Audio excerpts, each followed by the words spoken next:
what I want to talk about is, roughly going under the title Quantum Analytic Langlands. Okay, let's leave it with this. And a part of the talk or the lecture will be devoted to explaining what that actually is about. Well, roughly speaking, say, to just give a short preview, it's about a further deformation of a variant of the Langlands correspondence, which is a relatively old theme by now in mathematics as well as mathematical physics. It was more recently proposed in this form by Ittinghoff, Frenkel, and Kashtan. And the word quantum refers to further deformation, and ultimately I tried to give a glimpse why Davide Gaiotto, I'm working on this. I think this is actually quite appropriate, namely that there is not just a deformation of a sort, but really a quantum theory behind. That is somehow what makes the thing interesting.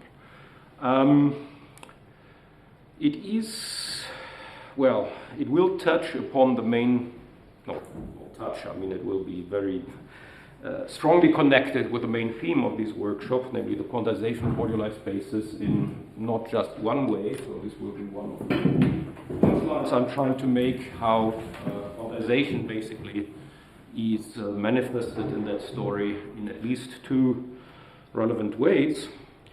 And so let me start, but let me say, I assume you all came fresh and eager to climb some mountains, so we shall start with a fairly steep climb. A little later, maybe we can enjoy sort of the view from some elevated height, so on the, say, landscape. And towards the end, we can relax on the descent a little bit by connecting with things that probably at least many of you will have heard before. So that's roughly sort of the plan for today. And so let me start going into the matter here by introducing or reminding, well, what I should say perhaps, I will feel forced to be like schematic and sketchy at many places, so perhaps when I don't have the time to really explain details, maybe the best attitude to take is to kind of take it as a survey, and maybe there are some points where I can say a little more about, and others where I just have to be very sketchy. So please bear with me, but I'll try to at least make some kind of story out of that. So yes, I want to start by introducing or reminding the basics about Hitchin's moduli spaces. So what we fix once and for all is a Riemann surface. We think of something that is compact, typically denoted by C, and we may have, say, n-mark points on it, and it may have a genus G. Of course, sometimes, maybe for the sake of illustration or for proofs, one would be forced to restrict to simpler cases, for example, where G is 0. But in principle, the outline and part of the story is certainly easy to formulate sort of in that generality. Good, so what is the Hitchin moduli space about? It's the space of pairs E, I should use this letter, phi, where, what is E? It's a holomorphic vector bundle, and we take here structure group SL2, because that is really where we can do things, although the way it is formulated, you may anticipate various generalizations to other groups, but for the moment, really, the story is about that case.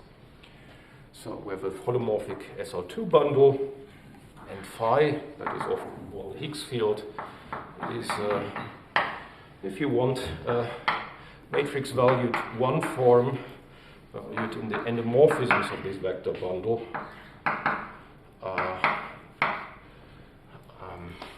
And there is natural gauge symmetry that we divide by, so by the moduli space of such pairs. That is what we call the Hitchin moduli space. And what is pretty well known and classical is that it has a canonical symplectic, or take Poisson here structure,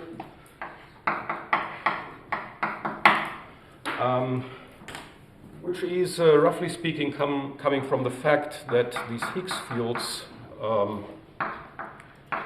describe elements in the cotangent space to a specific bundle over the moduli of holomorphic vector bundles.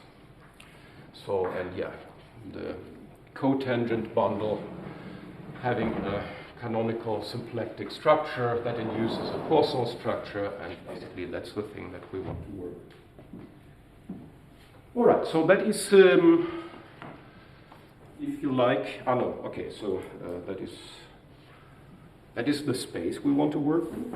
And the first main feature that we want to take advantage of is its complete integrability.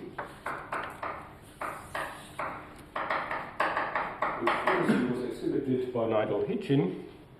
And in that case, in this particular case, can be formulated quite simply as follows. There are specific functions on that space, on the Hitchin moduli space, which are basically extracted here by taking the square of the Higgs field, taking its trace, and what is this? We take a square of something which is a differential, so we're getting a magnetic differential, well, we could, if we want, expand it with respect to a basis for this space, in order to define very concretely some collection of functions on the moduli space, the Hitchin moduli space, Q(R) of Z. So here, this is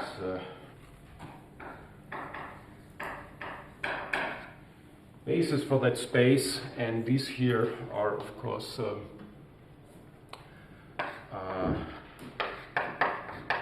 functions on Hitchin of C. That's maybe the name I want to give it. C. Okay, so these are defined by that very simple construction. So we have functions on that Hitchin modular space, and two things basically establish then the complete integrability. Where should I squeeze it? I don't know. I think it's good to write down here. Is it good to write down here? Maybe I'd better go to the other side. So the two properties which are then basic for the complete integrability is, on the one hand, well, I told you there's a Poisson structure. I can then compute the Poisson bracket of these functions among themselves, and they just vanish. Okay, so that's what sort of in mathematical physics or so we call commuting Hamiltonians. And second,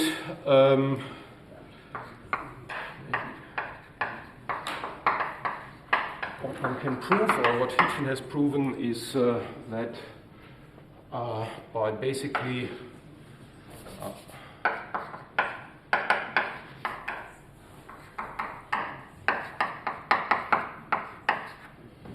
if I fix the values of these functions, right, it defines then defines you a submanifold in our moduli space, and the way it looks is it looks like a torus vibration. So here a point, so we have a base manifold. The base manifold is parameterized by, say, collections of these complex numbers E.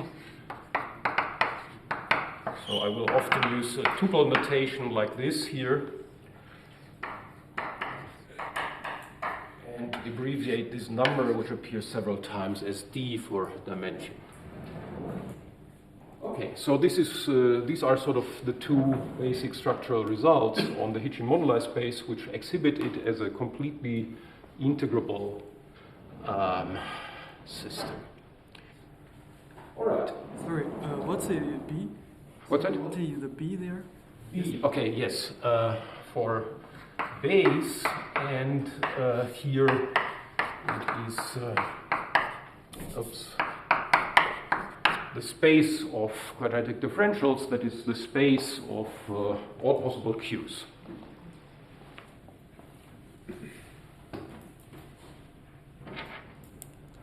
All right, so now sort of with a strike of a lightning, I introduce the quantization by basically just flashing the key result that is known about it. BD is for Langlands and Greenfeld, and what they have done is to come up with a construction of differential operators.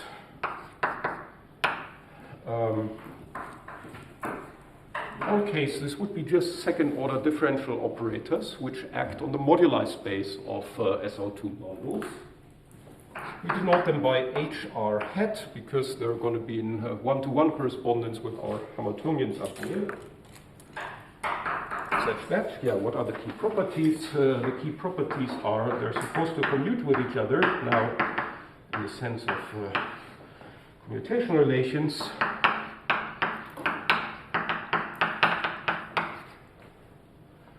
And second, why do we call them a quantization of these Hamiltonians? Because they have symbols.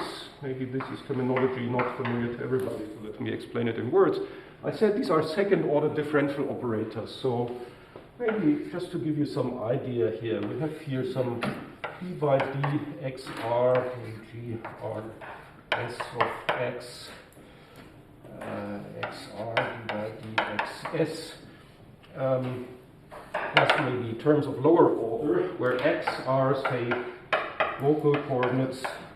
We'll use this later on the moduli of polymorphic vector solution. Okay, so these are second order, and okay, if I write here X, I mean a whole tuple of possible coordinates that can appear. And, well, the symbol of a differential operator is basically what we obtain by replacing the derivatives by functions on the cotangent fiber. So what this defines is then from the differential operator a function on the cotangent bundle, and that is, according to our discussion, identified with basically a function on the Hitchin moduli space. Now, so the sort of defining requirement here of these differential operators is symbol of HR hat is HR, of course, for our okay, so, and this is what prompted then Langlands and Greenfeld to call this quantization of the Hitchin system, where one should note that this isn't quite what, for example, mathematical physicists would call a quantization, because a mathematical physicist would like to realize them on some, maybe unbounded operators on some Hilbert space, and then ask for a spectral decomposition and things like that. This isn't what on this level is done, but this is exactly what then the so-called analytic Langlands correspondence will be about. Good, so this is basically the introduction of the main players. Maybe a brief pause before I go to geometric Langlands correspondence. Yes? So, how unique or non-unique are these H bars from just this statement? They are, okay, I would in principle be tempted to to defer this to a paused discussion. They are essentially unique, but there are ordering issues, and there's something interesting and intricate in the statement of Billington and Greenfeld, which we come to next, which basically gives a geometric representation of the ordering ambiguities. So this is basically taken care of in their formulation, but we don't have the time to discuss this in any detail. Yeah. There was the global objects, sorry. These are global differential operators on Bun-G, which is a very important property. Yeah. Global expression. So here maybe global should be. And furthermore, they are acting on some square root of the canonical line bundle on Bun-G that will also become important in a little while. Yes. Could you clarify a little bit more about what do you mean with symbol, or repeat a bit? Symbol. Yeah. Symbol is basically just you take the differential operator and you consider its leading part, the one with the highest number of derivatives in total, and then you turn this into a function on the cotangent bundle, and that is what you call the symbol. The rule being basically replace the derivatives by linear coordinates on the cotangent fibers. That is sort of a very down-to-earth, quick way of saying it. There's Sort of ways of doing it, but sort of classical limit, like Okay. sort of classical limit. it's basically the classical limit in yeah. That's in a way the simpler way of saying it. Okay. Yes. So many questions. Okay. I don't know. I think the order was 1, 2, 3. If that's okay. Yes. Could you say if these differential operators have singularities? Oh, they do. Yes. Postpone. I will make a few remarks about singularities a little later. Singularities at the wobblies. But okay, I mentioned this. Yes. Yet another question. Yeah. I want to ask, what is the definition of modular space of vector bundles if you have only a punctured sphere? On the punctured sphere, we of course have very simple vector bundles only, which are direct sum of line bundles, but what we should take care of is our choices of parabolic structures at the punctures, and this is what then contains basically the main, the main interesting part of the moduli space. There is, okay, let's leave it with this. Yeah. Is the indexing of the basis, does it depend on some choice of Pan's decomposition or something like that? Not as yet here, no, but not here, not here. So here it's just, well, it could, in fact, yes, it could. It is natural. If we have a Pan's decomposition, then you get an associated choice of coordinates for the moduli of the Riemann surfaces. There is a corresponding basis for the tangent space, and that induces a basis for the cotangent space, and these guys can be identified with basis vectors in the cotangent space, and in this sense, it is natural, but it is not at this point necessary. Okay, good. Just to make sure you're assuming that this 3g minus 3 plus n is at least 0. What is 0? 3g minus 3 plus n. That this is 0? No, at least. Oh, yeah, that is positive, yes. 1, at least 1. Yes. And in other cases? Other cases, okay, for now, I don't find it interesting. Okay, so is there some erasing device here for... this?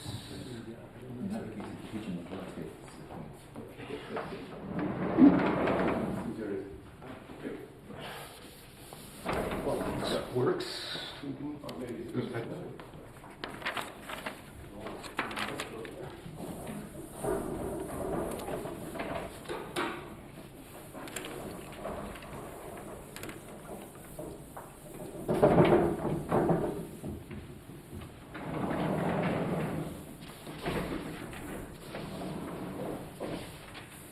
Thank you. Good. I think I can do this. Thank you. Just now that I know where to find it, I think I'm fine.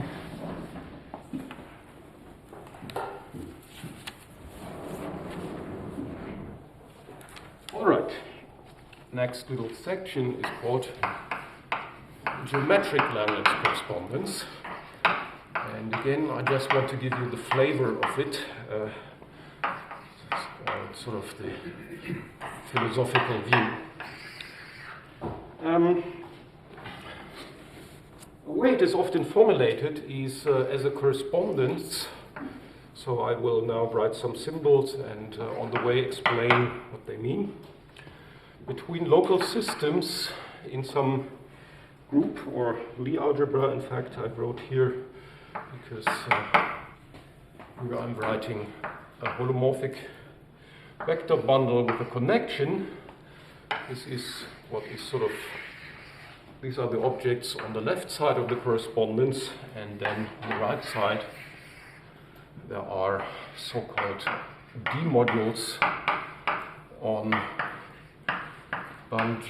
Well, that is pretty abstract and scary. We will tell, or I will tell you in a moment, that sort of for the cases of interest it becomes something much more concrete. But for now, here, I mean, just for the sake of comparison with the literature, we have here G, a complex Lie group with algebra G, and then it's G Langlands dual is the group, the Lie algebra, which has the transpose Cartan matrix to the one of G. So this is what is called the Langlands dual Lie algebra of G. Okay.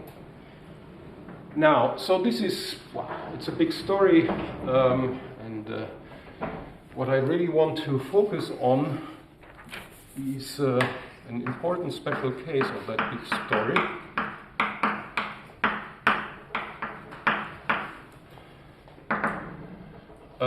Where the local systems, that is here really just pairs of a holomorphic bundle with a connection on it, are of a special type, namely called operas. So what are these? So operas are pairs of bundle with connection, which are, well, having a very special bundle. And this I would like to skip. What is so special about it? Because it's basically implied by what I'm going to say next about the connection. I mean, the connection is gauge equivalent to the following local form: dz plus 0 minus d1 0. That's the form, right? So by gauge transformation, you can produce here two zeros, and most importantly, perhaps the unity here. So this only works for a very special bundle, which is basically then unique up to some scaling. The so-called opera bundle, it's an extension of k to the 1/2 plus k to the minus 1/2. So it's a relatively simple bundle, but as I said, the most important feature is that it is gauge equivalent to this form. So this is a special class of connections. But let me observe two things. First, well, the flat sections thereof, they are basically determined by the solutions to a second order differential equation of a familiar type, namely it looks like a Schrödinger equation, and that will play some important role later. So that is remark number one. So in essence, we will think of operas as being represented here by this well, locally defined function, which we know the transformation properties of. And let me notice that if the transformation properties of these are such that if I take the difference between two such guys, that these are quadratic differentials. So what we learn from that is that the space of these operas is an affine space, you could say modeled after the space of quadratic differentials. That is basically the space of offers. So space of offers is basically the same as this base B of the Hitchin moduli space that we were talking about, and that is no accident. And furthermore, it is half-dimensional in the space of all SL2 local systems. So that is a sort of important subspace, even though at first sight this may look somewhat artificial, but on the other hand, say, this differential equation is of course of high importance in its own right. And we'll Excuse me, who's T0? Yes. Zero. What? Where's T0, like a reference? T0, well, just any. Pick one as you like, right? So relative to a fixed, so okay, you could say, call it a reference offer, which you pick once and for all, and then you describe all others relative to it by adding quadratic differentials. That's the whole idea. All right. Okay, so you can ask here in this beast up there, this geometric Langlands correspondence, so these guys here, as I try to explain, are a special, roughly speaking, half-dimensional family of the gadgets here on the left-hand side. So what would correspond to them in this correspondence on the right? And this was basically that was also where it started, because Billingen and Rietveld were able to come up with an answer to that question. So let me try to formulate it in a sketchy form. Again, this is due to Billingen and Rietveld. So the D mod corresponding to E of Nabla.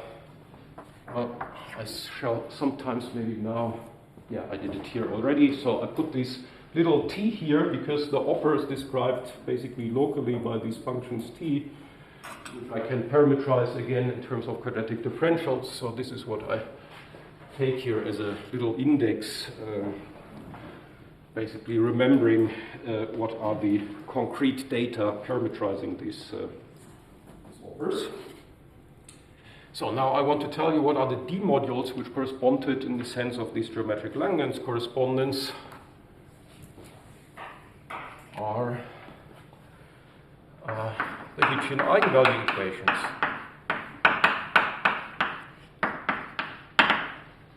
Namely, okay, so we had commuting Hamiltonians in the quantization of the Hitchin system, and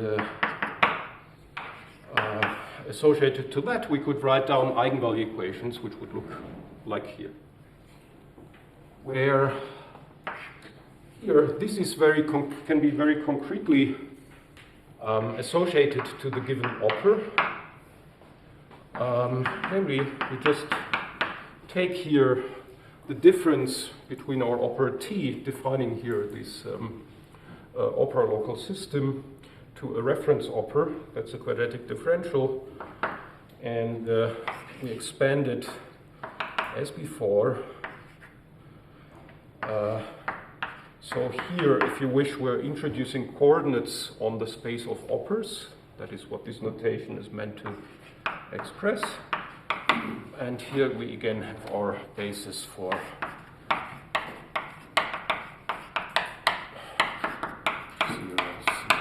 the space of quadratic differentials.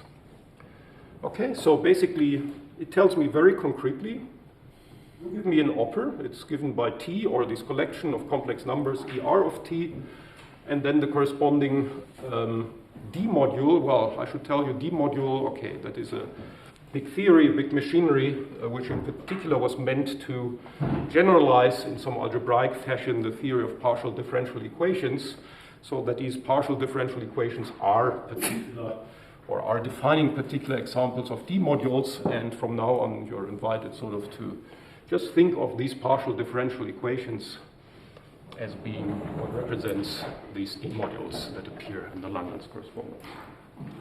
Okay, so that's that. Yes? So this story is only valid for SL2? This is only for SL2 as everything. I'll tell you there is, well, good for higher rank, consider generalizations. You would get more such Hamiltonians, which we could also try to diagonalize and so on. However, then the count would be different. Is there such a theorem for the groups? Oh yes, yes. I mean, of course, here I'm not doing the work of Bellins and Greenfeld justice. They did it for any Lie algebra, so they have analogous statement for any Lie algebra. So on that level, we can go crazy vastly. Yes. You talk about operas. Do you prohibit T to have poles in some other points than this n mark point on a curve? No. No. Here I do want them to be holomorphic away from the marked points. We do not have, for example, what you might be thinking of, apparent singularities in that approach. Good. So, geometric Langlands correspondence, now comes analytic Langlands correspondence as sort of the natural next step.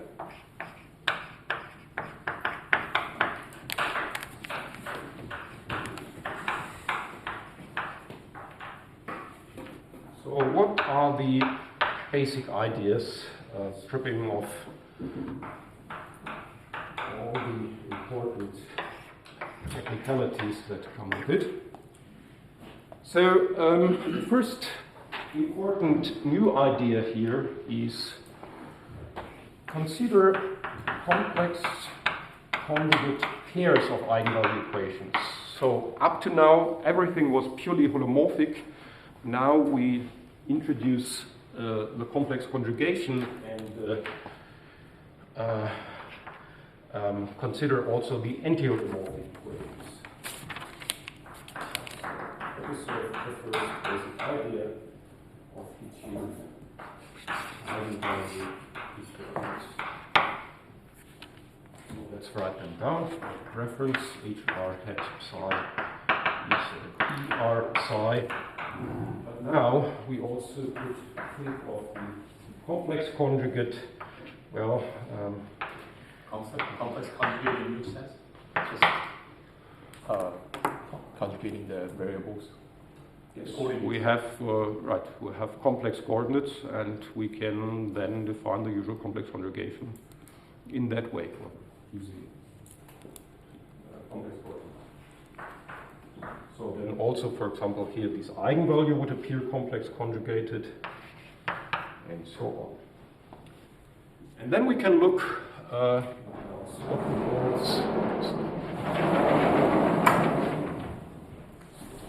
now we can try really, let me write it down and then discuss it a little bit. This is, of course, now a crucial, also conceptual step.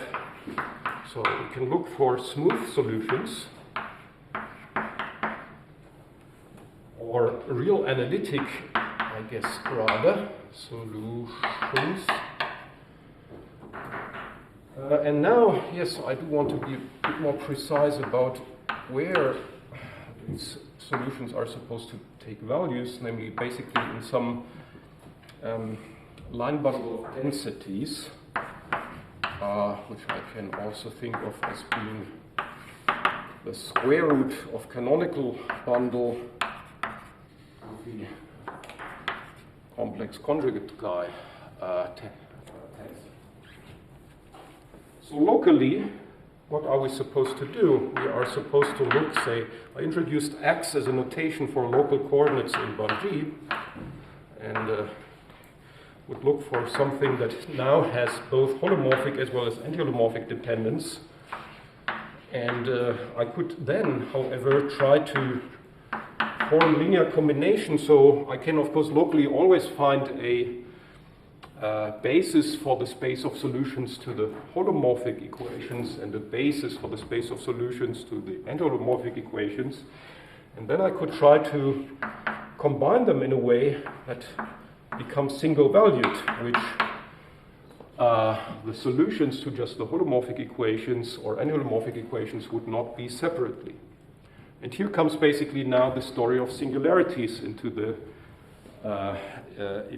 game, because, well, I should just tell you that these differential operators have singularities at basically complex codimension 1, which is represented by a special class of bundles. These bundles are, according to Nagy and Pantev, called wobbly. The characteristic feature is that they have that they do allow nilpotent Higgs fields. Okay, it's a property, and you can show that this defines a, say, codimension 1 locus in Bun-G, and furthermore that this is where these Hamiltonians can and will in general have singularities. These singularities will of course be reflected as singularities of local solutions. So if you think of, for example, setting up a basis in the vicinity of such singular loci, then these will blow up in a specific way near the singular loci, power-like behavior, maybe logs, and they will have monodromies around. So this thing here, think of some multi-valued analytic functions defined away from these singularities in some local neighborhood in Bun-G. And the game here that is being proposed basically in the formulation of the analytic Langlands correspondence is to look for linear combinations such that the monodromies from the holomorphic part are cancelled by the monodromies of the anti-holomorphic part. Of course, a rather difficult on the one hand and constraining problem that we're posing. And what will probably come as no surprise is that this can be satisfied, the single valuedness, for arbitrary choices here of the eigenvalues, and it will therefore lead to what physicists call quantization conditions.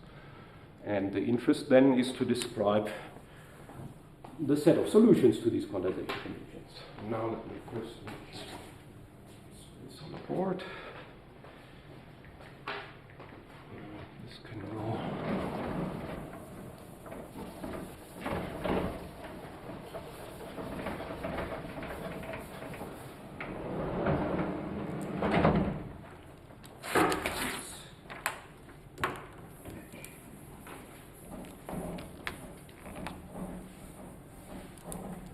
If you're thinking, say, from the point of view of a physicist or mathematical physicist, this is, of course, part of what you would definitely like to have in order to go from this kind of pre-quantization that Berlin and Driefeld have been studying to a true quantization where you have actual wave functions that are, well, first of all, single-valued, in this sense, well-defined.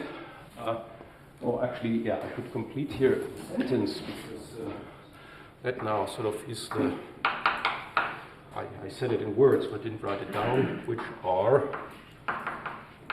single valued. That is the first requirement, but I shall immediately add a second one, which is of course equally natural from this quantization point of view, namely also square integrable.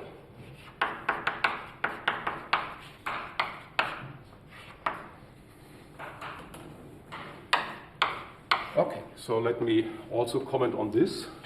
First of all, here you have immediately what allows us to talk about square integrability, namely if I take a solution and multiply it with its complex conjugate, I do get something I can integrate immediately over 1b, unless I have trouble with the singularities, but that's exactly sort of the kind of problem that arises here.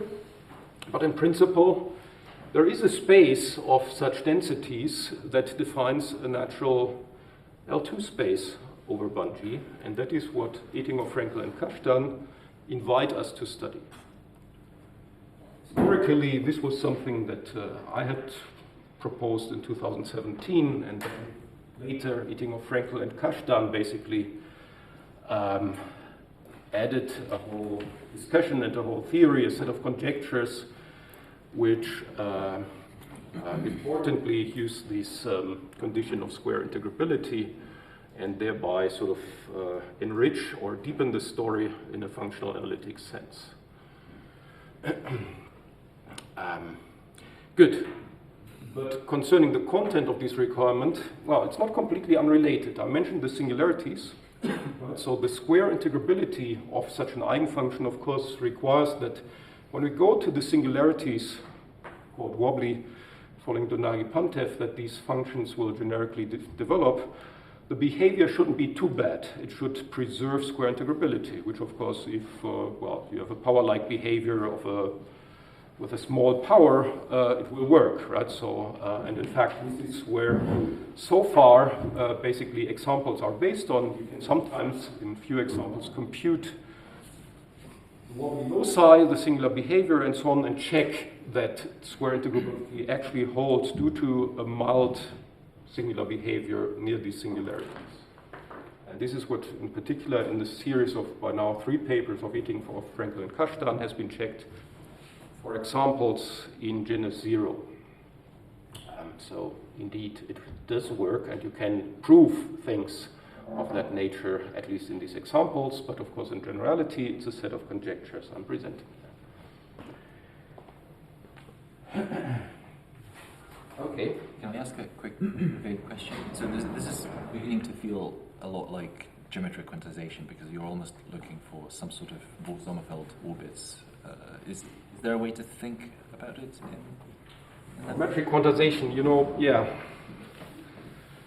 That could be, I guess, the future of the subject, to really cast it into the more precise formalism that is called geometric quantization. This is not the way it has been done up to now, right? So it has basically followed this path. Well, the construction of these differential operators I didn't mention. It used, importantly, ideas and results from conformal field theory, so it's of a different nature, but I suppose, well, geometric quantization, of course, one way of constructing these guys is due to Hitchin, and it used the geometric quantization properly. So you could also start there and try to rebuild the theory from there. I'm following the more algebraic part that historically was first. Okay, well, let me here to sort of complete the big wish list that we have, right? So the question is here, so we're posing here a problem. We are asking now for which operas, right? Operas define us here basically the eigenvalues, do allow single-valued and maybe even better square integrable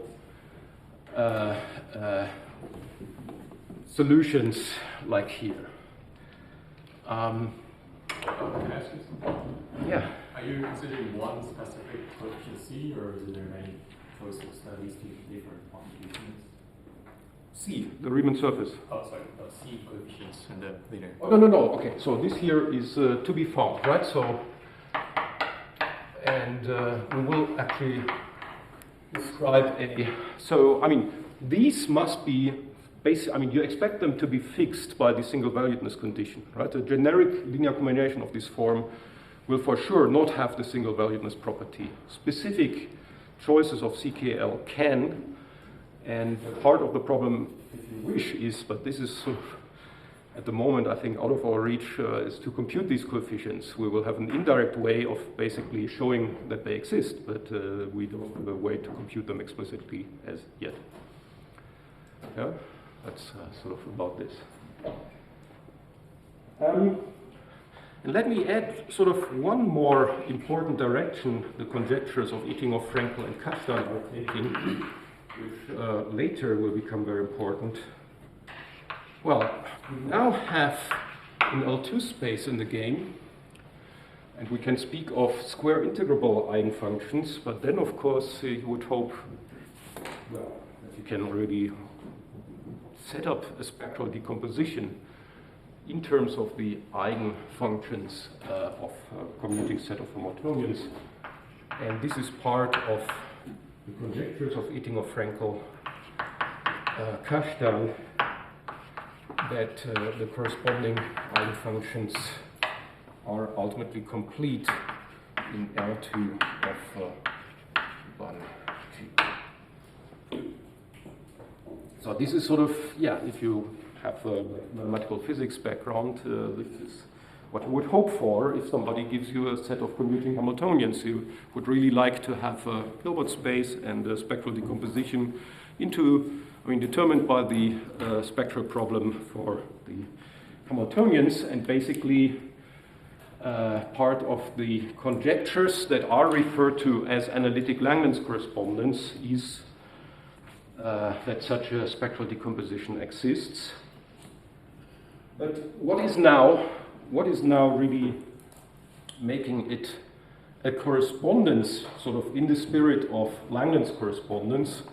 The conjecture is that, so what we have to describe is which are the operas which correspond to the solution to this problem, single valued square and square integrable. This is now the answer, and there's a conjecture which basically says we have to restrict attention to real operas. I will talk about it more. Real operas for now is just operas with real monodromy. Right? So operas in general have complex monodromy. Here in a nutshell, the definition of the subset of the operas which do allow single valued square integrable solutions is that we need to restrict to the operas with real monodromy. And that's an interesting math problem in its own right, about which I want to talk a little bit. So, sort of the flavor then of the analytic Langlands correspondence in analogy to Langlands correspondence as previously formulated is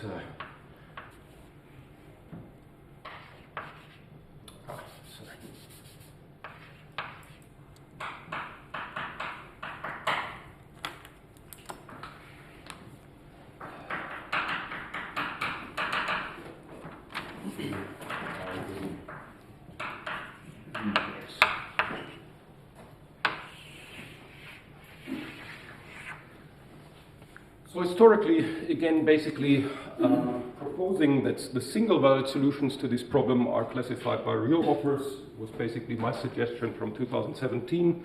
And very importantly, Ittinger, Frenkel, and Kashtan added this functional analytic element in terms of an L2 space and so on. Okay, so this is right, so okay, here real operas for now, just operas with real monodromy. We will explain what we know about them very briefly in a moment. But now the claim which is being made here, or the conjecture, the proposal is that the property of being real is necessary and sufficient for this problem here to have solutions. Question? Yes. So, just for concreteness, on the right-hand side, the group is SL2. SL2 was fixed throughout. Okay, very good. Yes. So on the left, we have the Langlands dual. Yes. Okay. So this would be PSL2, which goes nicely with the operas. Yeah. Will you explain why this reality condition is so important? That is the plan, yeah. Okay. Part of my plan. I just realized, I guess I will manage half of what I've prepared, but okay, maybe then I will, in the end, make just a kind of very panoramic picture. So I proceed maybe with this pace for at least a little while. So real operas is now what I want to talk about next. So first definition, get on the board. Operas with real monodromy.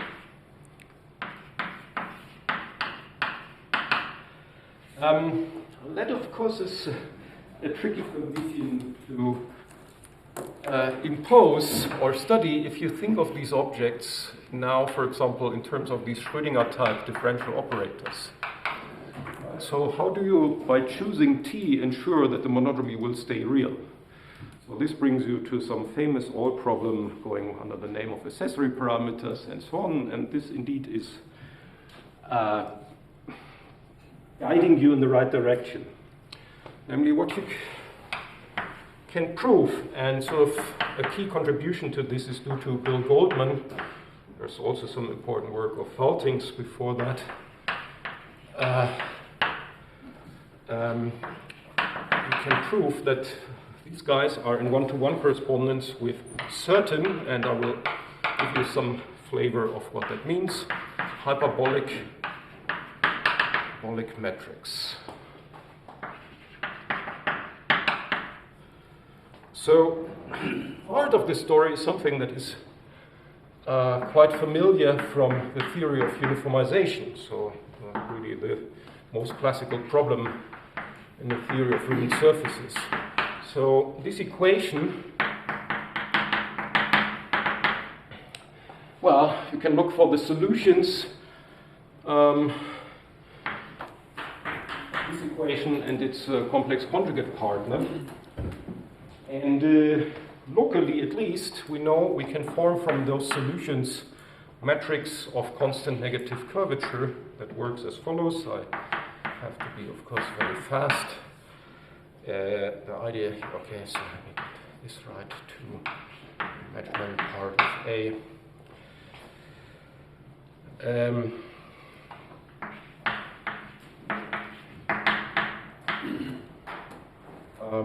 If I set A as the ratio of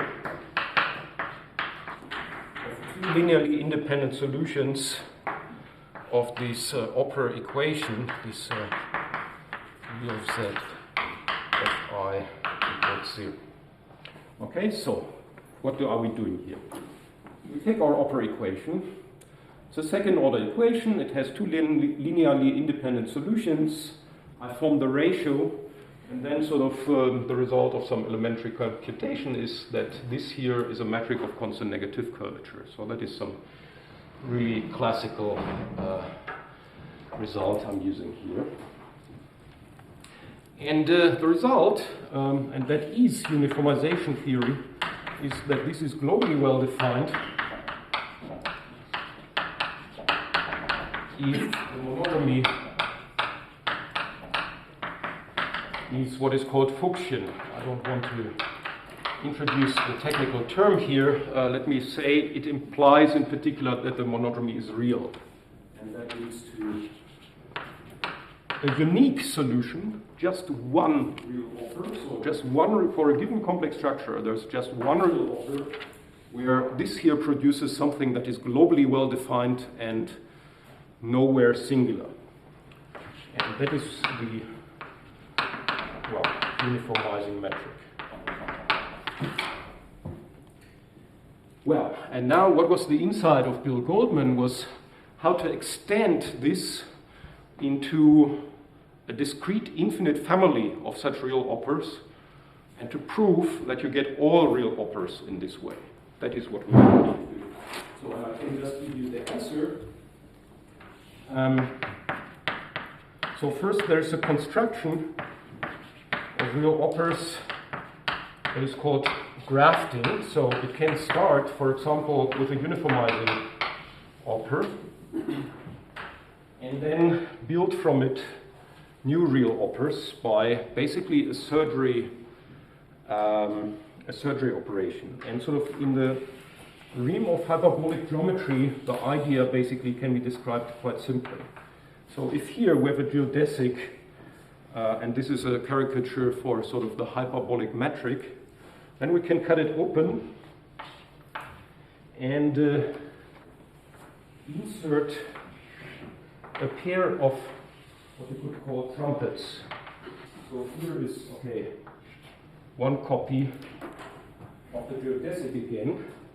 Now here sort of on the, so this end here is meant to be really, well, to extend all the way to infinity in the same way as the metric on the boundary of the Poincaré disk.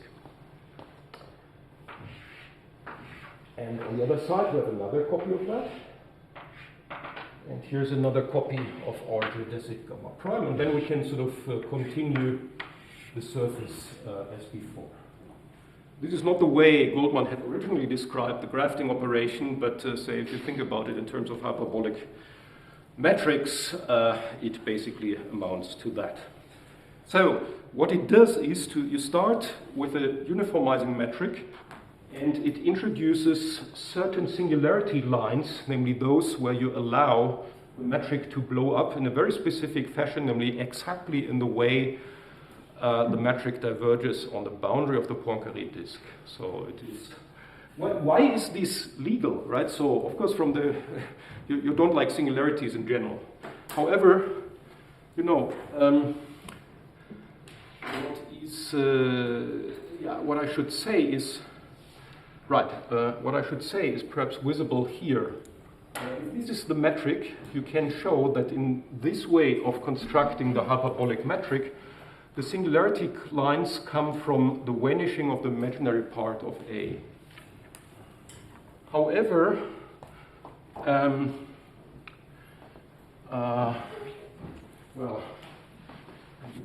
here, really, what is important maybe to note here is that the ds squared is related to the phi, which appears here like that, phi squared. That is, when the metric is singular in this type, by basically vanishing here of the denominator, it doesn't mean that phi is singular. Phi is perfectly regular. It just is now allowed to have zeros, right? It is not allowed to have zeros for the uniformizing metric, but it is allowed to have zeros now in the more general class of metrics that you create by this operation called grafting. All right, so yeah, and the claim, the theorem of Bill Goldman is that basically you're getting all real operas in this way, so that you can basically get a classification of the real operas by essentially counting the singularity lines coming here from the trumpets. So maybe before I stop, I think it's now time to make a break, if I'm not mistaken. I want to add it here. Application of real operas. Well, informally, it is counting singularity lines, or a bit more formally, it corresponds to something called measured laminations, integer measured, in fact half integer measured laminations, so maybe we use this notation at some point, on C with say half integer weights. Okay, I don't want to introduce this on a technical level here, but just maybe think of collections of simple non-intersecting, non-mutually intersecting closed curves on the surface equipped with half integer weights. These are the data which we can translate into the counting of singularity lines and which we can therefore use to classify real operas according to the theorem of Bill Goldman. Okay, don't be confused about the 1/2 here. This has to do with the subtlety. Basically, the 1/2, a 1/2 would correspond to having one singularity line, as in this case, and there are some subtleties associated to that case, which I really would like to leave for questions later. So, but yeah, good. I stop here for the break, I suppose.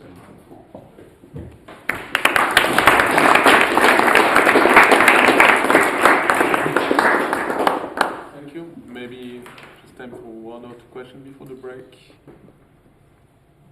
I'm just trying to listen. So, To get this root operas with your monogamy, can't I just take all the loops, the independent loops, and create my surface, and parameterize the opera itself by the eigenvalues of the monogamy? Then I can just take the real slices of them. So is it what you classify by this counting of the singular lines here? Yeah, you're going in an interesting direction, which we don't have the time to introduce here. You can take, for example, trace functions to classify. We want to come to trace functions. Well, we won't be able to. Anyway, trace functions were meant to be part of the story.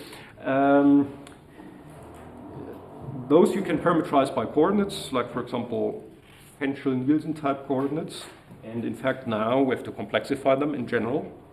And another way to classify real operas is in terms of the imaginary parts of Henschel-Nielsen type coordinates, which then of course have to be quantized in order to get real holonomy, right? Because only the trace functions are exponentials of these Henschel-Nielsen type coordinates. So therefore, if you shift by 2 pi I integer, you're getting again a real coordinate, and you can actually map this classification in terms of, say, the integer imaginary parts of Henschel-Nielsen coordinates to that classification. But that's a non-trivial fact which you have to establish.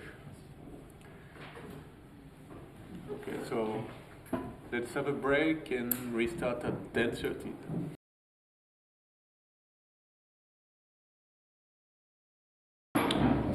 Good. So we're introducing a variant of this problem where basically the solutions, the thing called Analytic Langlands correspondence amounts to a classification of single-valued and square integrable Hitchin eigenfunctions through real operas, which, thanks to Goldman's theorem, amounts to basically a classification in terms of measured laminations. What I want to stress, that it is not going lost, because I am going very fast, I'm afraid, is that sort of basically this amounts to, well, a statement in this kind of functional analytic language that Eking, Frankel, Kashtan have introduced, that this basically amounts to a classification of the vectors of a basis in terms of, well, counting singularity lines, or if you want a math language, half integer measured laminations. There's a small restriction I have to add, which I don't want to go into. So this really sort of is the ultimate outcome, the sort of ultimate dream or conjecture that is basically coming out of this line of thinking, which is due to Edinger, Frankel, and Kashtan, so that this is a basis for the Hilbert space H1G that we had introduced in terms of a L2 norm. And this is what basically then David and I will propose to generalize by putting a little Q here having to do with a quantum deformation. Okay. That's where we want to go, and hopefully towards the end of this lecture I can give you some idea what this is all about. Okay, so this sort of to round off the last lecture, right? So we have a classification in terms of real operas, but real operas are classified by measured laminations or counting singularity lines. That's what you should remember from there.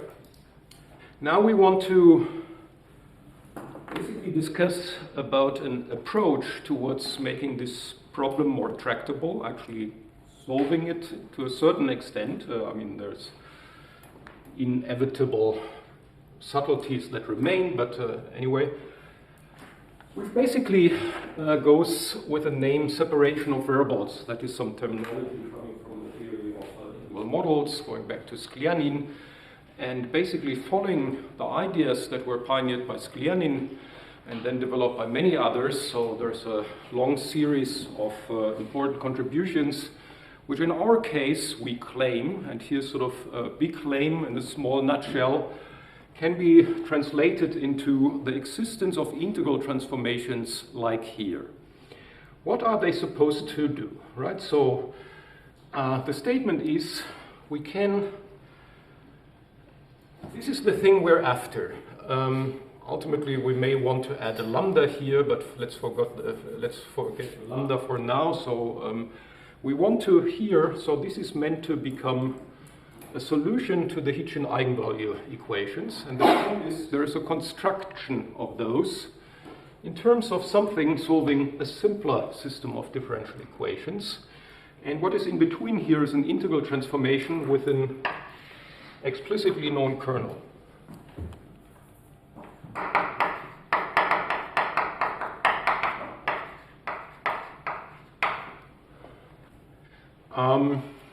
Okay, so let Let me first explain what it means and then maybe say a few words on the state of affairs concerning this transform, okay? So, first of all, what it means, what is sort of the defining property of this integral transformation, of course, of this kernel, is that it intertwines two systems of differential equations. On the one hand, the ones we want to solve, the Hitchin eigenvalue equations, and on the other hand, the object here, maybe I should,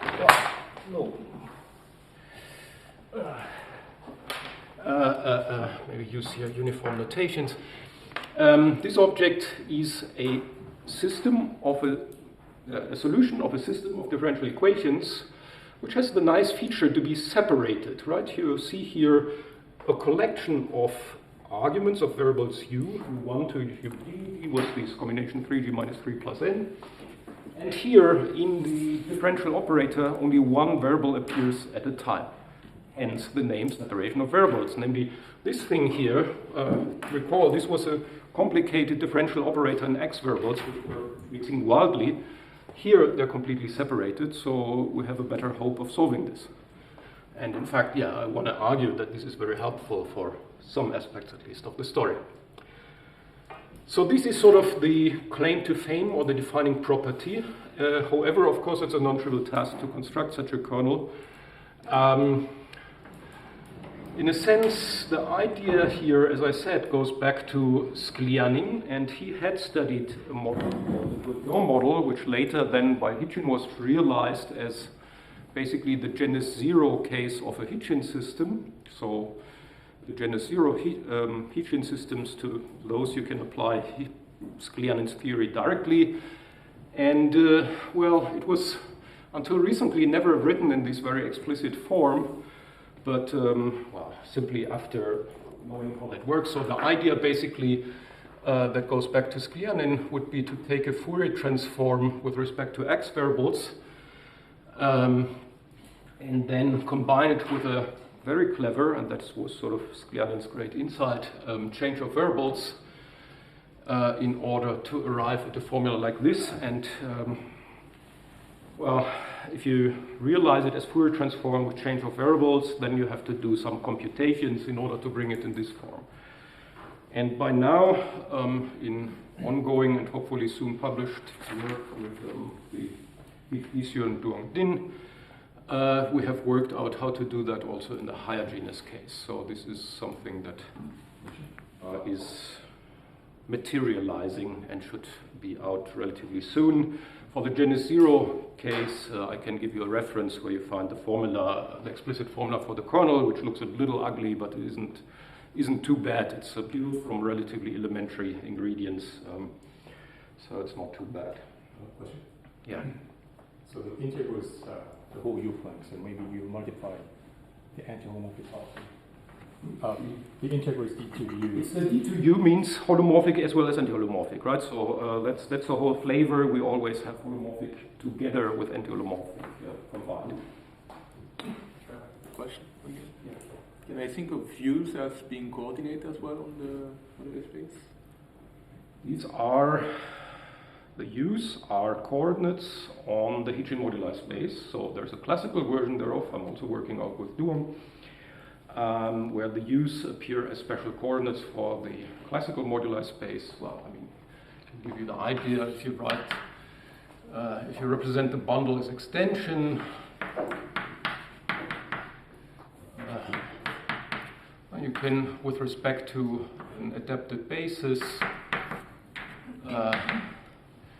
write the Higgs field like that, and this guy is particularly nice and important because it is then section of a line bundle that is determined, I mean, something like L2, L1 to the minus 1 times canonical bundle, and U's are the zeros of C. This is how they classically come about. This is sort of the geometric idea behind these variables. Okay, but what I want to note here is, yeah, somehow the most basic part of our problem is to satisfy single valuedness. In fact, having satisfied this, it seems like the square integrability comes for free because this is then just determined by the singular behavior at the singularities, and that is what it is from the differential equation, right? So really the hard part of the problem is the single-valuedness, and then sort of the bonus feature seems to be the square integrability, which we get for free. So we note psi is single-valued if and only if phi is single-valued, because this transformation is invertible. You can invert it, I tell you. So therefore, well, furthermore, we've seen that in the u variables the equations separate. It means, or we're going to argue that it will imply that this can be represented in a factorized form where we have functions of a single variable at a time.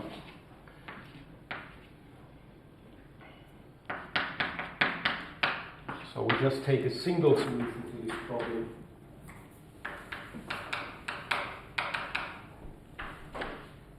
And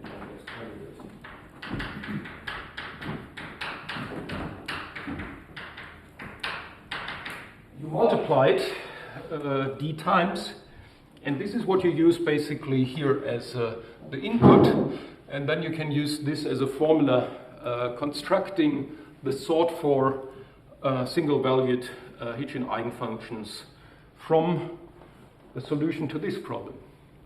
And here now it looks much more familiar, right? Because, well, one of the solutions to this problem we have already seen. It is basically the square root inverse of the uniformizing metric. And, well, furthermore,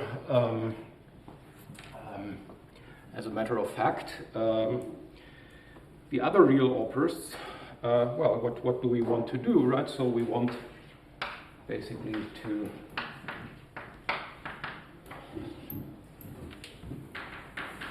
look for now a basis for the linearly independent solutions to this, say, chi I of u chi j bar u bar, and try to find something, some combination which makes it single-valued.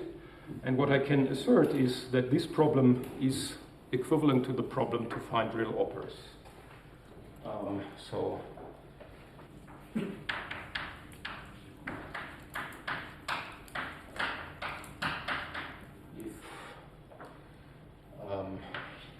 t squared plus t is a real opera. So therefore, yes, sort of the strategy that this suggests is to take any real opera, you build the corresponding phi, which is basically the same thing as what gives the corresponding hyperbolic metric. You plug it here into this product, you throw it into the integral transform here, and out comes something that you're assured to be single-valued and a solution to the Hitchin eigenvalue equations. Of course, away from wobbly loci, so this thing will also have the singularities where it has to have singularities where there is no choice. Okay. So that's the strategy. Is the integral terminal factorized into homomorphic and anti-homomorphic? Not easily. It is a little bit similar. You could try. No, I mean, not at all easily. I haven't tried. You could try the strategy like what you can do with CFT correlators, where you write it as a linear combination of line integrals with varying contours, which is a complicated business in its own right. Here, is the problem the contour or the kernel? I mean, you know, the kernel is built as absolute value squared. We don't have any issue here. It's just factorized. The kernel K itself is factorized, but the problem is how to decompose. The kernel is an absolute value squared, therefore it's manifestly single-valued. We don't have any such problem with this formula. We just don't have such a problem because it is every ingredient here is single-valued by itself, so we can do the V2 U integrals. Yeah, my question is just simple. So K is factorized into homomorphic part and the anti-homomorphic part. It does, yes, it so happens. We could try to write it into line integrals. Nobody has done this as yet because there was no very strong motivation for doing so as yet, because in the form, I mean, it is for us much better to write it in a form which makes single valuedness manifest rather than to obscure single valuedness by rewriting it as contour integrals, right? So,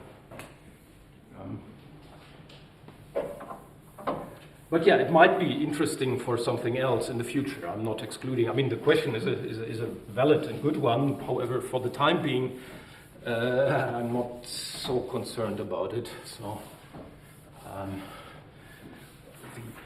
there exists a manifestly single-valued kernel, and that's what we need.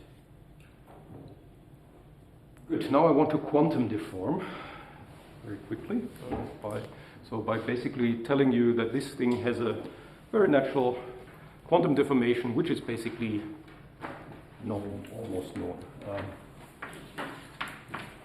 However, the non-trivial thing is then sort of this quantum theoretical interpretation.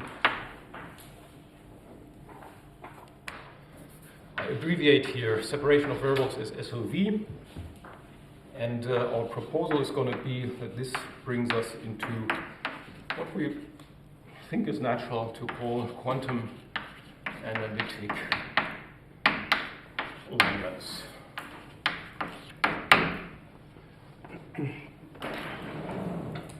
And basically, sort of the lightning way of making it appear is to write something here which looks now very similar and is really to be thought of as a proper deformation of the formula over there, which goes with the name separation of variables. That is a capital K, that is a lowercase k here. It will soon be identified with something called the level.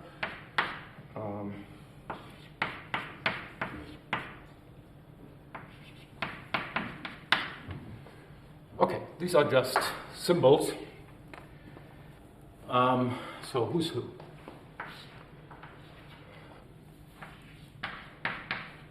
Solution. Again, I want to emphasize single valued to something called KZB. And that is for Knischnik, Samolochikov, Bernard. And schematically, this takes the form. We now, and that's sort of an important new feature, we in fact start varying the complex structure of the underlying surface. So here a little bit, at least infinitesimally, towards for, say, the Teichner space TGN of complex structures of the underlying limit surface, right? So our Z's are then, say, ordinates for TGN. And therefore, I include them here in the notations, so IK. And on the other side, well, we take essentially the same differential operators. And that is a kind of heat equation type partial differential equation. So here second order in the x variables, here first order in the z variables. Okay, so that is what appears there in the generalization. And here, this is, we claim, solution to BPZ, Belavin-Polyakov, Samolochikov, and the schematic form it takes is like so, d by du r squared plus some tr of dr acting on the phi 0. Well, this is first order dO in z as well as u. So there can be derivatives of first order both with respect to z variables as well as u variables here. So the claim here is that, the claim here is twofold. I mean, first of all, these are, of course, very well-known systems of partial differential equations, which are known from conformal field theory, and they have typically representation theoretic derivations here from the representation theory of the affine Kac-Moody Lie algebra, here from the representation theory of the Virasoro algebra. And the first main statement is we can find a kernel which actually is basically the same kernel as before, except that some powers have a parameter k for the level. Right, so the k appears here, that is a new parameter called level. And here's another parameter which is more customary in this context of Virasoro representation theory. And the relation, I mean, this is just for comparison with the literature, is like that. Okay, so it's the same parameter, but sometimes maybe it's more convenient to use b, and sometimes maybe more convenient to use k. Yeah, the claim here underlying sort of the first step in this generalization is that by just modifying this kernel slightly, making it slightly k-dependent, but in a very simple way, you can get an integral transform which relates the KZB equations to the BPZ equations.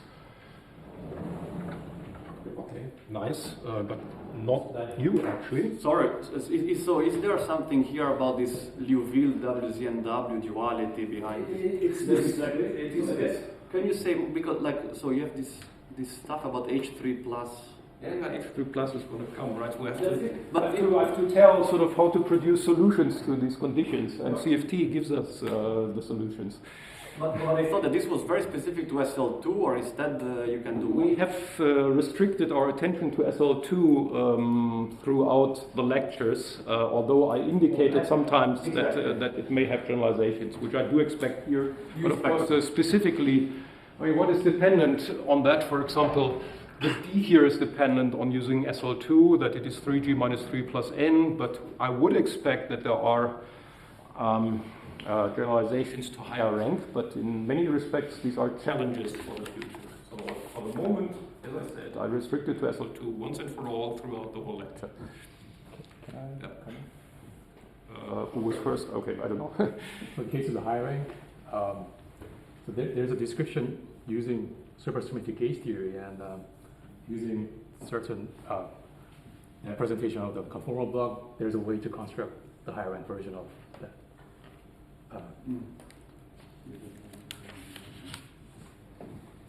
Yes, please. Yes, okay. Is it correct that these equations in URs are all decoupled? Yeah, well, no longer. No longer. But so here things become slightly more complicated after the deformation. What is the... I see. So it was a light field, so they decoupled because of this reason, right? Mm-hmm. I see. Mm-hmm. Right. I want now to motivate why this is a natural deformation. Give you the main idea about the correspondence, but yeah, okay. Let me just do it right now. So why is it a natural deformation? Well, you know, the key observation, which I believe goes back to Reshetikin and Vatchenko, as far as I remember, or as far as I know, is that you can solve this equation in an expansion in this parameter here, the k plus 2, that is the deviation of the level from being what is called the critical level. Let me use here, right, so here there is bar on the side, here not here.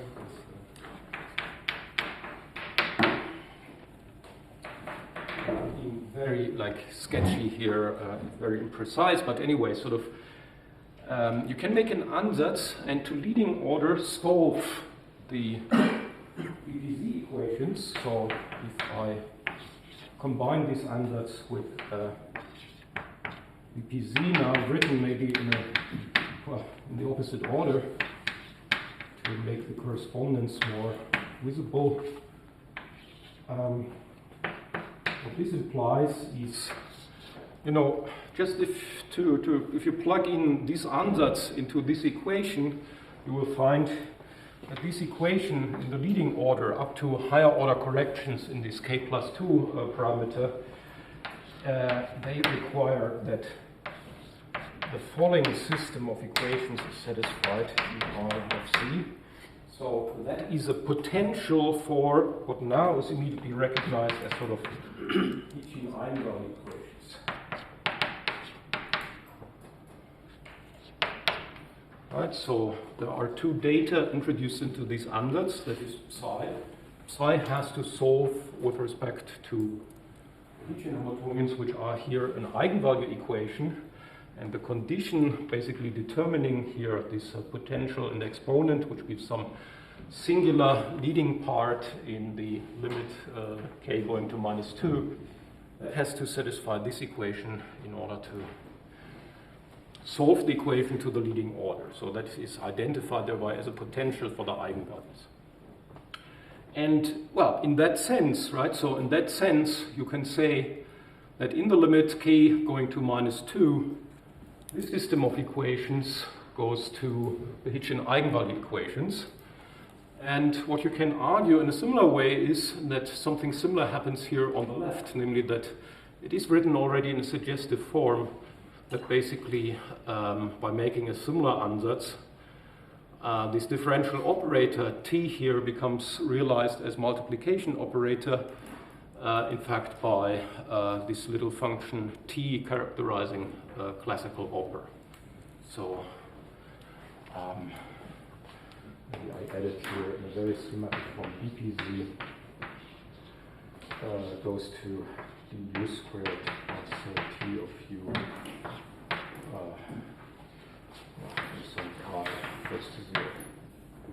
So this is this is the relation between systems of differential equations. And now let me first look for questions, then I check what I can do in the rest of the time, and then we see how we get along.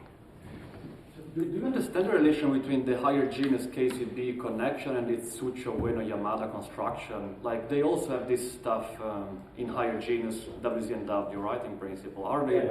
Tsuchi-Ueno-Yamada have properly set up a higher genus formalism for the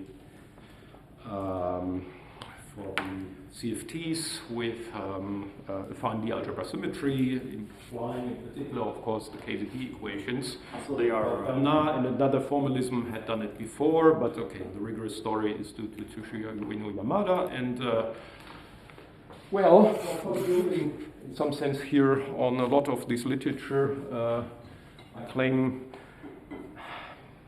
this is an analogous story which algebraically or on the level of differential equations comes down to the same thing. However, we're looking for other classes of solutions, namely, let me put here names. So here I will comment a little bit. These are correlation functions of H3 plus Wessling-Witten model, which is basically the thing that you get. You take Wessling-Witten action. Okay, there you have a compact Lie group in the game, and replacing compact Lie group elements by elements of the hyperbolic 3 space represented as traceless Hermitian matrices of determinant 1, you get a well-defined action functional. And going back to Gawensky and Kupianen's works, it is believed that there is a conformal field theory associated to it, which is somewhat similar in its algebraic structure to the SU2 Wessling-Witten model, but is different in that it has a non-compact target, therefore a much more interesting infinite dimensional space of all blocks, etc., etc. So I don't have the time to go much into this, but let me just observe that if I wrote down Knischnik-Zamolodchikov-Bernay equation for SU2 in terms of some local coordinates for Bun-G. And basically, the differential operators that we need in this context will be the same differential operators, basically analytically continued with respect to the level parameter. That's all. Okay, so on that level, it's the step from the compact case, SU2, to the non-compact case, which is H3, is a relatively cheap one. What is not cheap is, of course, and that is part of the story I'm trying to tell here, what is not cheap is sort of to specify the right solutions that are relevant in that story, right? So to specify the precise, like, analytic properties that define a solution to KZB, or characterize a solution to KZB as a correlation function of that Westermann-Witten model. And yeah, in some sense, this is, I think now, maybe I want to do fast and maybe just with some words or comments in order to have a little bit of time left for something else. That is sort of an excellent question because it brings me to the type of proposal I want to make here, right? So the philosophy over here was to basically construct a thing that we're after, the psi, from something that is simpler in some respects, namely the solution to the operator differential equations. I have an analogous story here, right? It's a highly non-trivial problem to construct the correlation functions of that H3 Westermann-Witten model, and the way to look at this problem is you can look for single-valued solution to the KZB equations, which exist also for, say, non-integer negative level. So that is a way, well, a simple way, say, to characterize what we're after, also here in this physical context, but of course it has a self-contained mathematical incarnation. Yeah, maybe we're in a better shape here, right? So I told you this thing is known, it's actually explicitly known. I could write a formula, but it doesn't look too illuminating, it's explicit. And here, well, solutions to BPZ, where do we know such guys? Well, there's something called Liouville theory, and that is something which has long history. In particular, going back to Polyakov and maybe then Tartajan and Zugraf, the Liouville theory is believed and by now in many respects known to be a theory of quantum uniformization.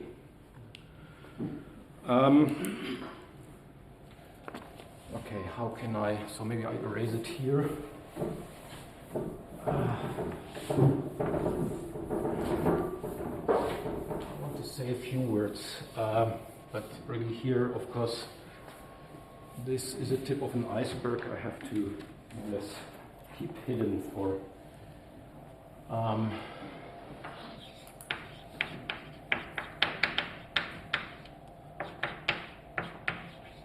what I want you to note is solutions to BPZ. These are Liouville correlation functions.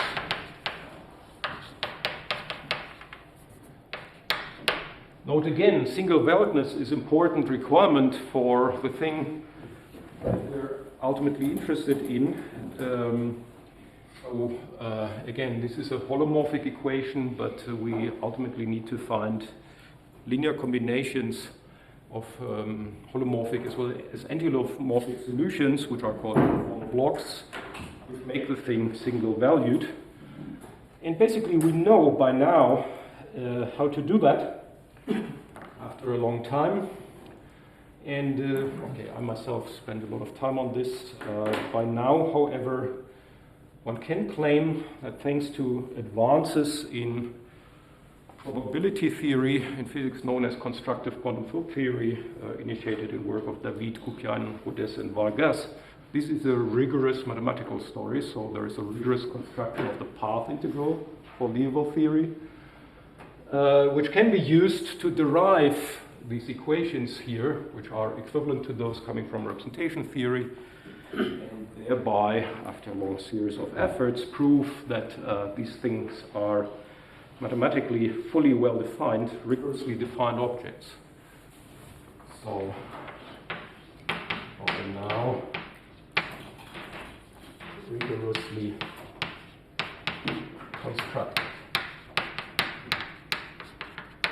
So rather than telling you much about Liouville theory, which is not meant to be somehow the main topic of this lecture, let me just take it as a black box, right? So we have here something that is rigorously constructed by now, which we can take as an input to this integral transformation, and thereby generate solutions to KZB which are single valued. I think this is good news. So we have a way to construct many interesting solutions to the problem that deforms our Hitchin eigenvalue problem at our disposal. And yeah, secondly, this problem here, of course, is basically the deformation of this problem to find single-valued solutions to this equation, which by now, okay, has a more complicated definition. But let me, just as a slogan for you to take home, Liouville theory is really best understood as a quantum theory of uniformization. And say one way of justifying this is basically this relation here between the BPZ equations and then these equations that appear in particular in uniformization and more generally in the classification of the single-valued Hitchin eigenvalue solutions. Okay, so I want to basically, right, so leave it with that as a proposal for how to generalize here our explicit version of the analytic Langlands correspondence by introducing a deformation parameter using conformal field theory. Conformal field theory, in a sense, gives a rigorous background because it gives a rigorous definition of what you can plug in here. And I now want to analyze a little bit the interpretation here of the output in terms of some already developed, but much more to be developed quantum theory, for which these here would be wave functions.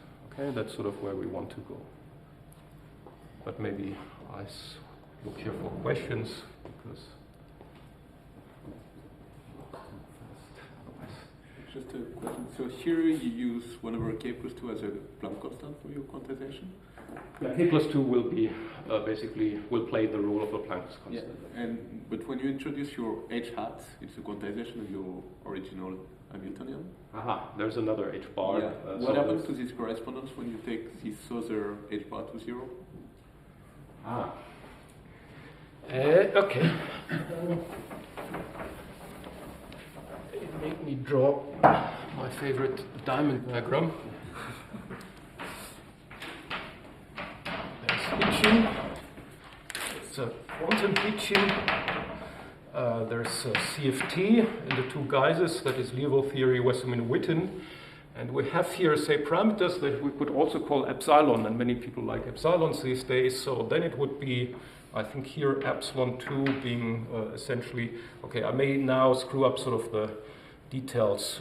Maybe it's proportional to k plus 2, so turning it off brings us back here in the classical limit. Here's an epsilon 1, and you could go the other way around. Then you would have here the moduli of flat connections, but classically. And this deformation here, the epsilon 2, would correspond to replacing Higgs fields by, say, turning on epsilon 2 by epsilon 2 connections, something like that, locally. Okay, so this maybe gives some overview on where the story sits in an even larger picture. Yeah, so this is basically the side of for the phi, right? So that's the Liouville. When you say CFT, you think of the Liouville side, right? Or Well, the- no, see, okay, so here, in a sense, thanks to the correspondence, I can identify Liouville with Witten for this purpose. But of course, this diagram has a more detailed and refined version, which then distinguishes and relates it to Langlands duality, and then epsilons are getting swapped with Langlands duality, and so on and so forth. But I don't Do I know. get it right when that this integral transform allows you to go from one side to the other in the middle of your diamond? Or? Okay. Yes, yeah. I'm not prepared somehow to tell you the story very well, but say really what you should draw is here a Langlands dual diamond, and then sort of the summation of variables would go between those, but it would swap here somehow. It would also amount to a rotation along the middle axis, thereby swapping the roles. So therefore here, for example, you would find operas in a simple case, then corresponding to Q Hitchin, and then it would be sort of a perfect match. But okay, I used to. Okay, I'm a bit out of practice with these pictures, therefore erase them quickly.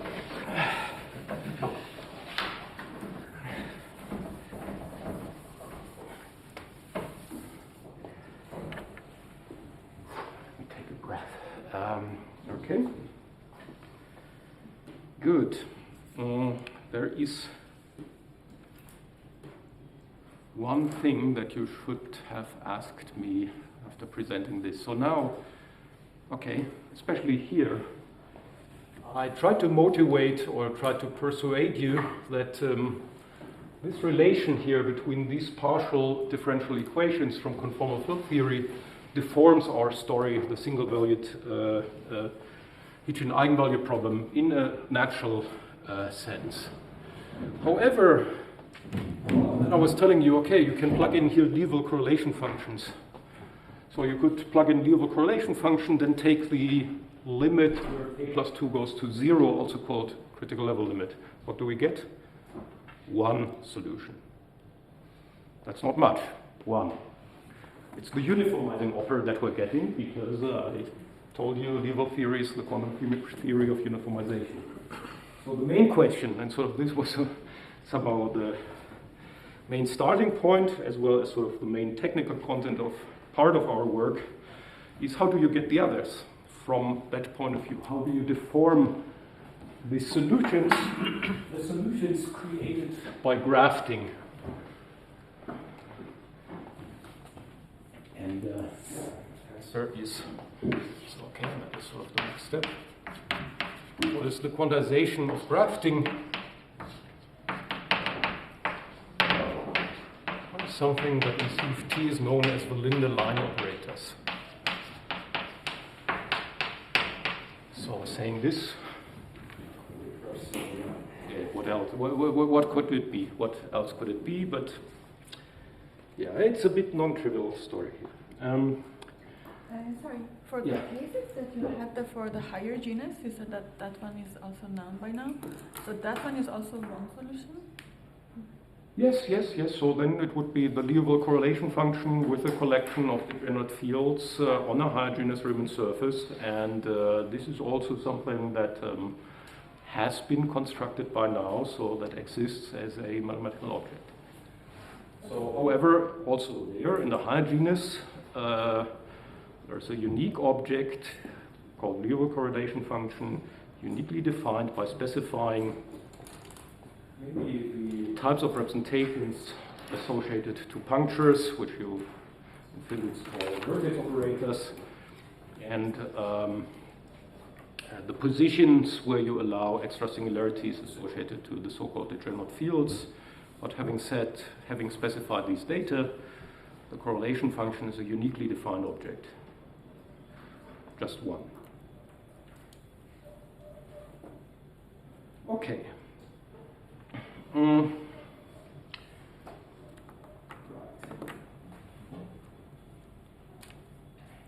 Good. How do we introduce them? We introduce them with the help of this formula, namely here basically on the side of Liouville. So just to use another notation for the same object. So maybe write phi v of u z here. Maybe in physics literature one would write here something like the alpha k, zk over k, and product over r up to d, v minus 1 over 2b of ur. This in the Liouville theory. So that would be. What it admits is a holomorphic factorization, which is schematically of the form we're integrating over some d-dimensional, real d-dimensional space. Well, there's some measure related to 3-point functions, and then we have some product of something holomorphic times something anti-holomorphic, which roughly looks like this, and which is called conformal block.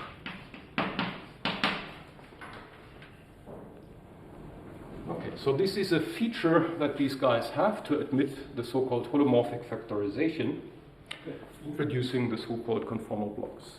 The index for the first product is R, right? Yes.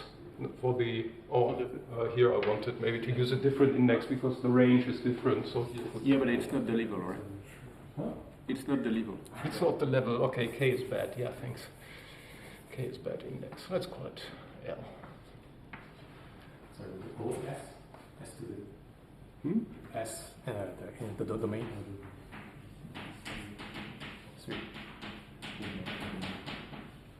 If you want to be precise, it's like this, and then we take the default Cartesian product of that. So is it default or n-fold? Is it default or n-fold? Default, because this is the number of cycles you need to cut along in order to decompose into pairs of pans. For each cutting cycle, you have a representation to choose, and this is what you integrate over in forming the correlation function. But D is the number of degenerate fields, and N No. D was no. Okay.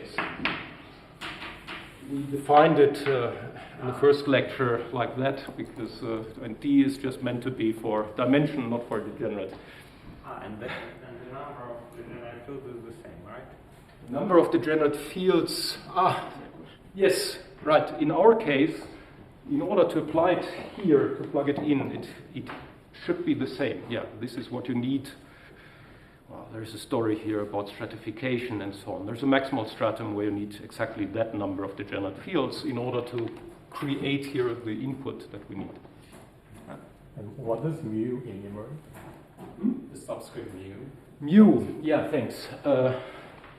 Mu is just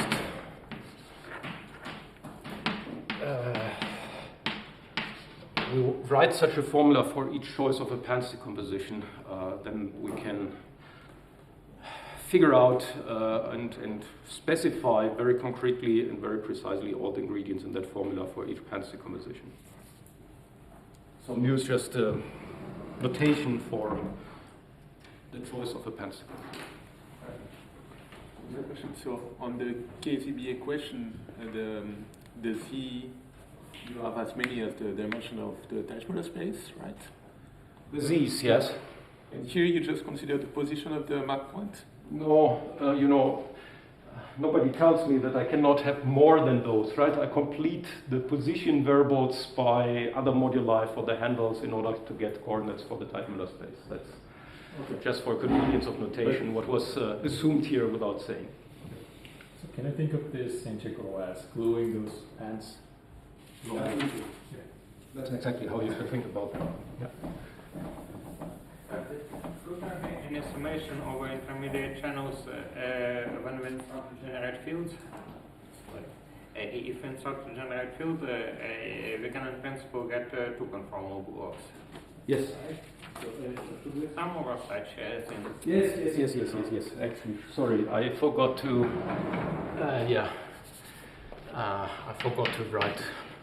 So maybe here is another label, and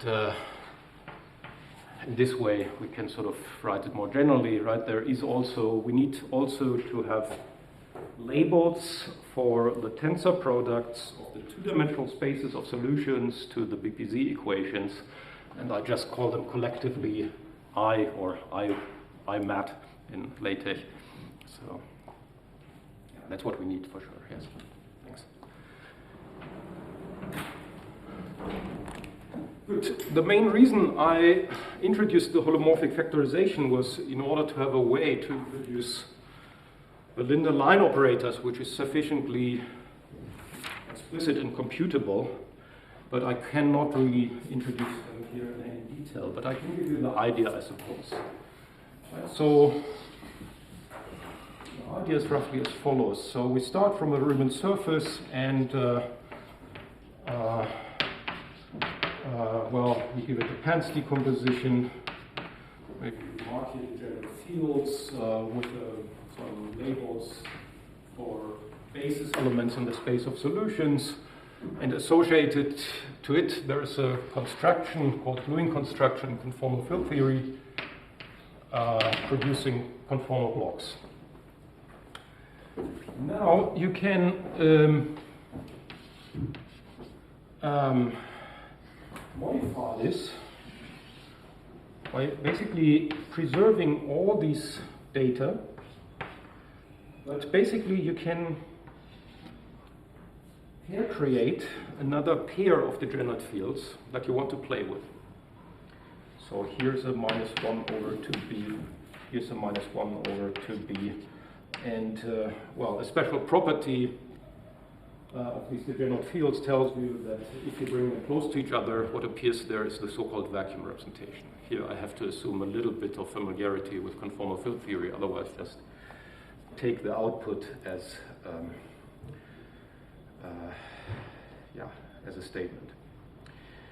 Right, so then, okay, so here specifically maybe we give them positions, maybe y1, y2,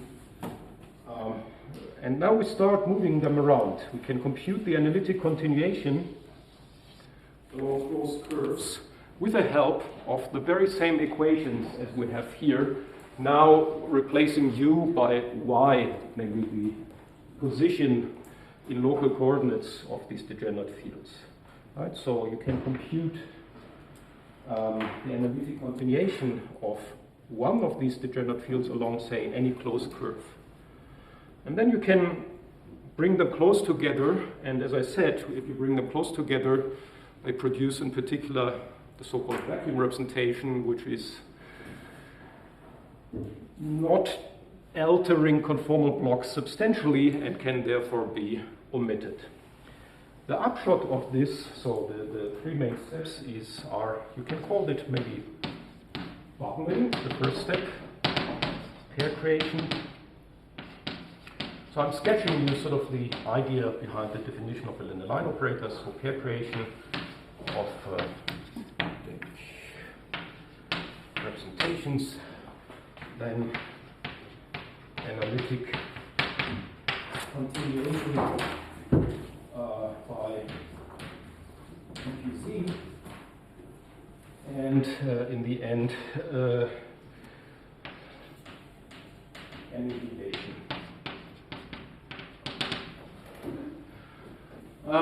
The upshot of doing all this is swap the boards to here. So taken together, you get operators acting on conformal blocks. And what they do is, in fact, so we had here in particular one label which is for representations that appear, say, in cutting open the Riemann surface along intermediate cycles. So we'll perform, say, V gamma on some f of alpha and so on is a finite difference operator, E gamma, acting on f of alpha and so on, where this difference operator shifts these labels alpha for representations in intermediate cycles by finite amounts. Okay, so that's the structure of the result. That's the structure of the composition of these operations. Okay, so this here is some CFT technology where I can sort of give you the flavor, but not any details again. But yeah, the main upshot is, what do we get? We have now some machine which produces not just here these functions which I can plug into this transform, but also the collection of operators which take such a function and make it a new function. And furthermore, I mean, by the very definition, right, it's labeled by simple closed curves. It's the same data as we've seen before. So basically, laminations label these Berliner line operators. One needs to say more about the sort of precise labeling, which I want to skip, but the essence is, as I say, laminations label can be used, so semi-precise statement is laminations can be used to label Berliner line operators acting on conformal blocks. So therefore, well, we have a whole supply of modifications of the guy here on the right-hand side, which are defined by taking here, say, a level correlation function. We represent it in this holomorphically factorized form, and now we start acting on the conformal blocks with the Berliner line operators. That's the basic idea. Okay? And so we take then the modified correlation function, plug it in here, and we get a modified thing out in the end. A modification of a correlation function of the H3 Westman-Witten model.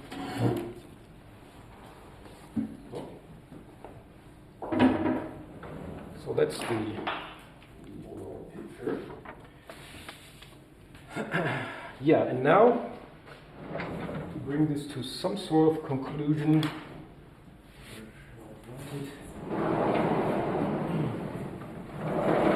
that is, yeah, I mean, that is solving sort of these basic problems. How do we get basically in the deformed, in the quantized version of that story, how do we get as many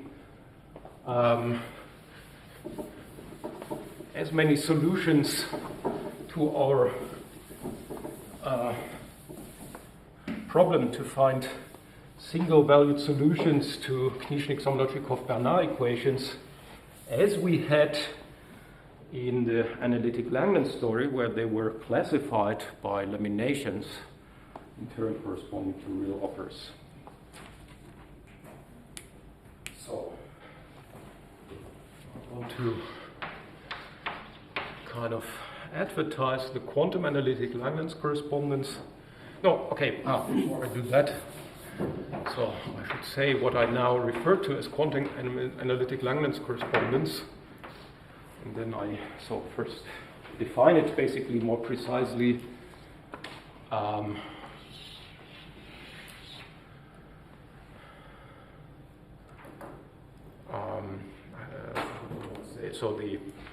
Well, I could say, again, it's real operas, or equivalently, laminations lambda.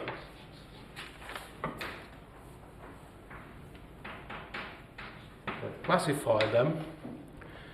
Now, to each lamination, I associate a corresponding Berliner line operator and use it to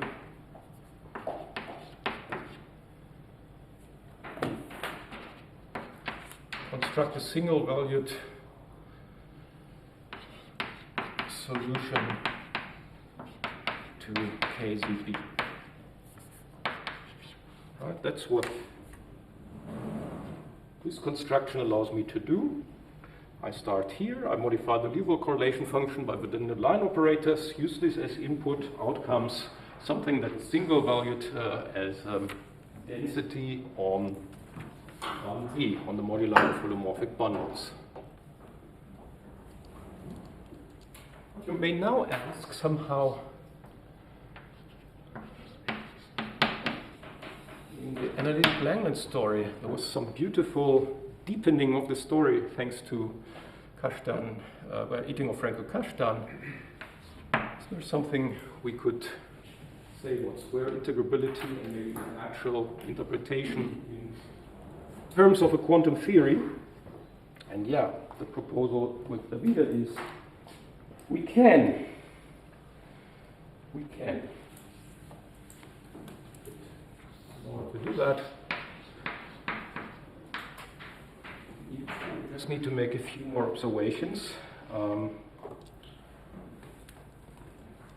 In our case now, our size, here I'm talking now about solutions to KZB, to be clear.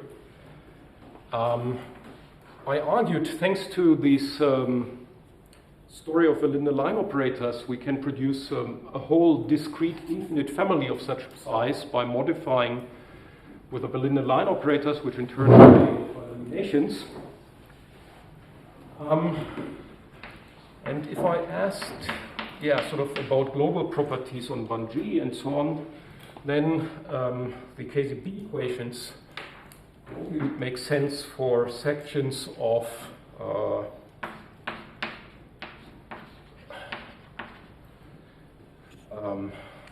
this line bundle here, which now is simply something that in the holomorphic world is relatively well known. We take the canonical bundle on Bun-G and take it to power k over 4. This is where sections, solutions to KZB typically want to take values, but now the new twist of the story was to multiply it with an anti-holomorphic, basically Hartner, and that is sort of shorthand for this line bundle that is defined in this way.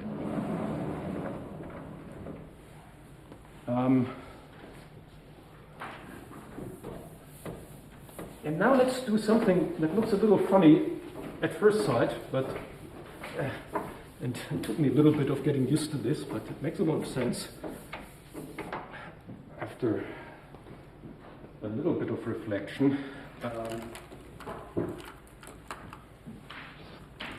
If we take if k equals -2 plus something imaginary, and this here gives you something interesting.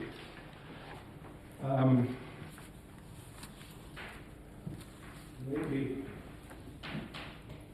then we can take the same Hilbert space, the same norm as before, in order to define a Hilbert space, also in this context. Right? Because, simply, if you then complex conjugate the dependence on the parameter S here, which specifies the deviation from the critical level, it drops out. And the scalar, even if the bundle in which this is a section is dependent on S, the scalar product is not. Okay? That's sort of a basic observation here. Just a quick question. So, what does it mean to have a bundle powered to like an imaginary kind of thing? So if I have K1 evaluated to this okay, so here we're describing it basically as an absolute value squared of basically something that is real analytic. Mm-hmm. That is, it is positive. That is for when you describe it in terms of transition functions. The transition functions raised to some imaginary power makes sense. That's just. Mm-hmm.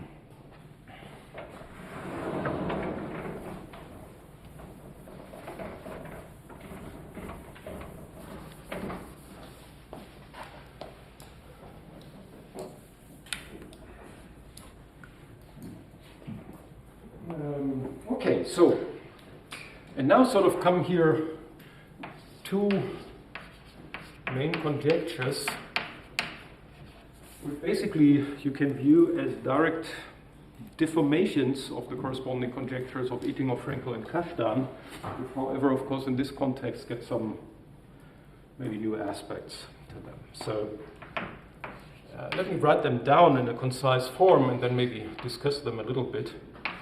So these things here is now something that we think of being defined by this game of well, the integral transform and modifying within the line operators. So that the guys are still normalizable. A natural thing to hope for. And in fact, if you think about it, it should seem quite plausible, right? So there are some results where by explicit computation, Ittinger, Frenkel, and Kashdan were able to prove the normalizability of Hitchin eigenfunctions.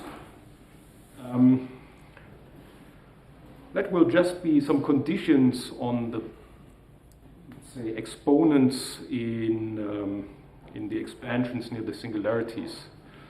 You now deform them a little bit by turning on some parameter you expect to stay normalizable, at least for some finite range of values of that parameter.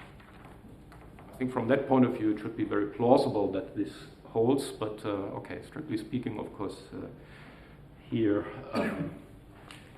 work is required to check it, prove it in as many cases as we need, etc. So there is, yeah, okay, it's a conjecture. And second, okay, if that works out, you can become really bold, and this is sort of the well, even more ambitious or more crazy, if you like, conjecture.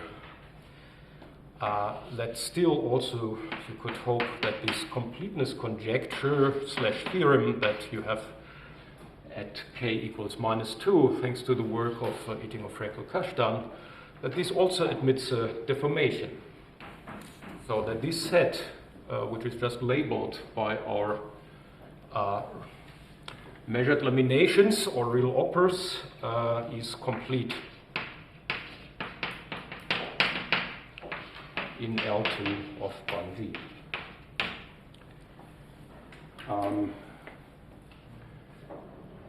Good, and I don't know, maybe I take another 5 minutes to bring this to some conclusion, and then there's discussion or time for takeouts. So these are two conjectures which I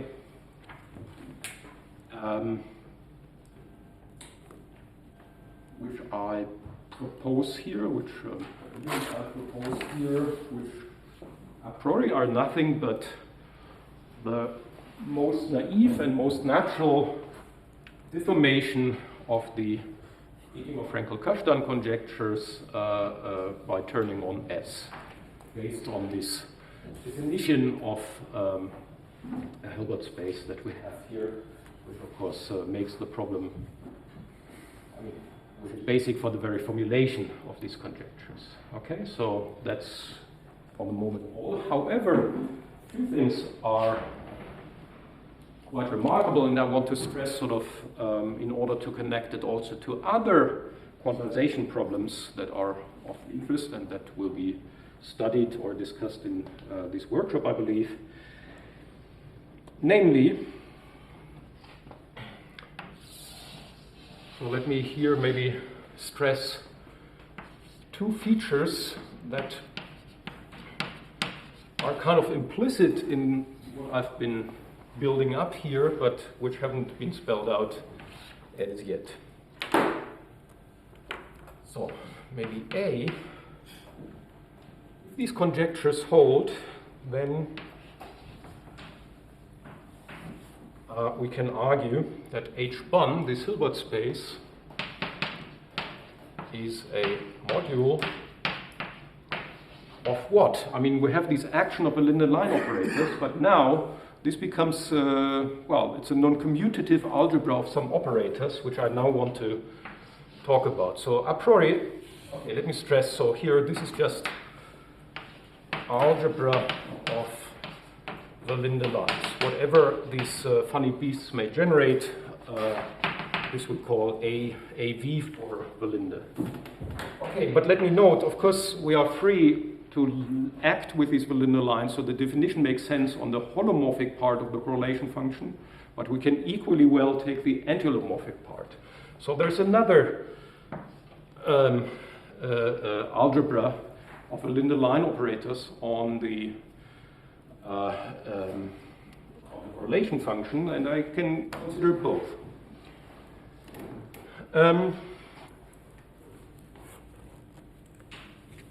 So what is this as an algebra? Here comes the claim. It's nothing but the algebra of quantized functions on the character variety of the Riemann surface. So that is the, say, SL2 character variety. And in my original plan for the lecture, I wanted to now take a breath and then introduce this guy very concretely from some example generators and relations. So this is basically what character variety is. What you take representations of the fundamental group as are describing the monodromy of differential operators like our operas, and you take traces in order to make it independent of the choice of trivialization at the base point. So this gives a collection of regular functions on basically the space of monodromy data. So the character variety as an algebraic variety is basically having generators for the ring of regular function given by the trace functions subject to certain relations which are known as Skein relations, and it has a Poisson bracket and so on. So there's a whole story about, a very nice, a very beautiful story about this variety and its quantization thanks to the canonical, also going back to Goldman, Poisson structure that exists on it.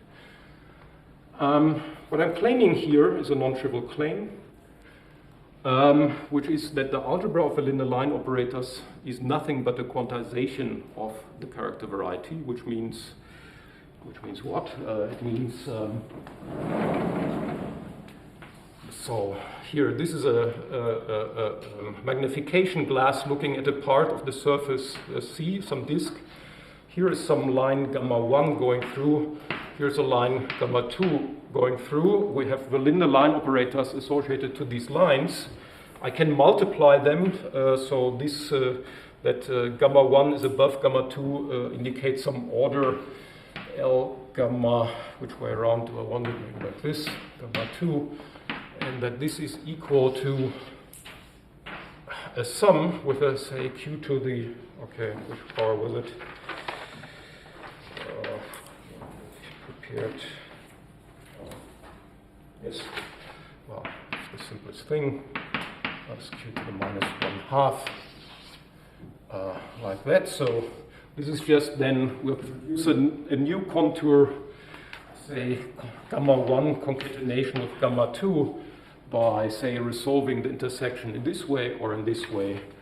And then the statement is that this will lead to one of the relations. This is a depiction of one of the relations that the Verlinde line operators that were defined from CFT will satisfy. Okay, so that is claim number 1, that in fact the Verlinde line operators make our space of correlation functions now into a module of the quantized character variety. So are you considering certain quantization condition for this? There's no quantization condition. The quantization is in that we have a discrete basis which corresponds to the discrete set of real operas. So this quantization of character variety, I can do it only for holomorphic half. So no. The importance of having, okay, this is what, certainly I don't have the time, but there is nice explicit quantization of the character variety, which is complex in nature. It has, again, a holomorphic and anti-holomorphic part from the outset, which is different from the one that is well known, which seems to fit exactly to what we observe here from the CFT.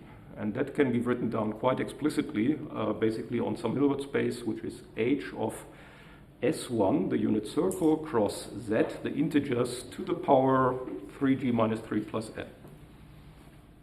So there's a new quantization of the character variety behind that, which is a complex quantization which has all the features it needs to be related to the quantum analytic Langlands story that we have been developing here.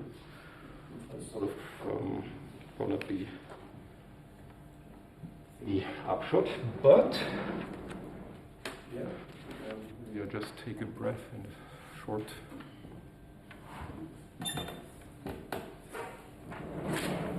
Well, you know, just okay, as we're at it here, right? So this here removes intersections in product. So what it means is that in particular, ultimately, this algebra here has a linear basis labeled by laminations that are, again, right? So this is how this connects. This guy has a linear basis, so as a vector space, this guy has a basis labeled by laminations, which brings us into the position of matching up the different objects.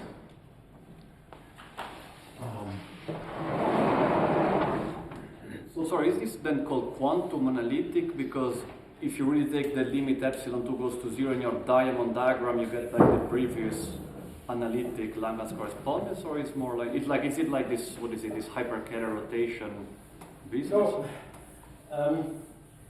the word quantum, of course, is heavily overused, and often what quantum really means is just deformed.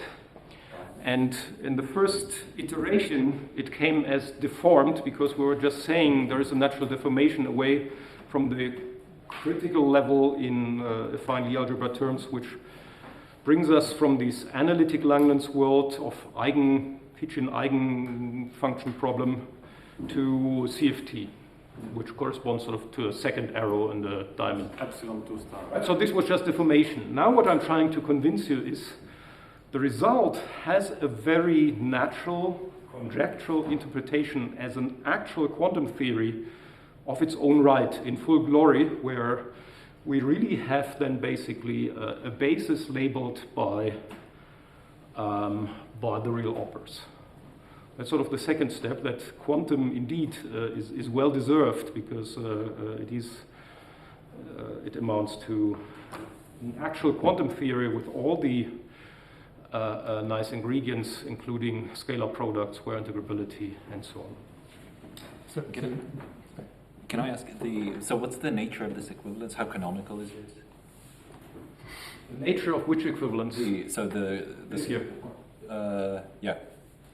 This is, okay, this here is a claim about isomorphism of two algebras which are independently defined, right? So this thing here is, of course, a very well-studied object in mathematics. It has been defined in many different ways, about probably more in this workshop. So that is this thing. This here is perhaps a little less well known. That's the algebra of a linear line operators, which is coming from CFT. And I'm claiming here an isomorphism of algebras. And yeah, I can give you two ideas of possible proofs, which however have not appeared in print in full. One is the relation between these Verlinder lines and geodesic length operators in the quantum Teichmüller theory. Because, yeah, I mean, this invokes ultimately a lot, and therefore I'm not happy with this line of attack. But I know, well, from my studies of medieval theory that the Verlinder lines basically represent geodesic length operators. You can prove it, for example, on some generators that this is so, and then you can map the length representation of quantum Teichmüller theory to this Kontrov type representation, and then it basically appeals to Wonahang Wong also that the quantum trace gives you a set of generators for this guy. That is very like roundabout and using. I think the better way will be to observe. I mean, this was defined by parallel transport of degenerate fields. Degenerate fields among themselves satisfy braid relations. These are known to be representable by so-called dynamical R matrices. That being said, there is a dynamical twist relating these R matrices to ordinary R matrices. And therefore, it should follow basically from the fact, I mean, from the same analogous fact in something like Rashtikin-Torah theory, where if you build, I mean, you can build representations of this algebra from the ordinary R matrices of the quantum group UQ of SL2. So the twist, I mean, the relation to the Valinde line operators really basically being contained in this dynamical twist relating braiding of degenerate fields to ordinary quantum group braiding. Okay, I think I should. Yeah. Maybe you should conclude, and we can have. I conclude with maybe one remark, which really is, I think, one of the nicest we made here. There exists a cyclic psi 0, which is really H3 plus correlation function without any modification. Right. You start with that psi 0, you act with the Valinde lines, and that should generate, according to this conjecture, the whole space, which is also spherical, because what it satisfies is, say, some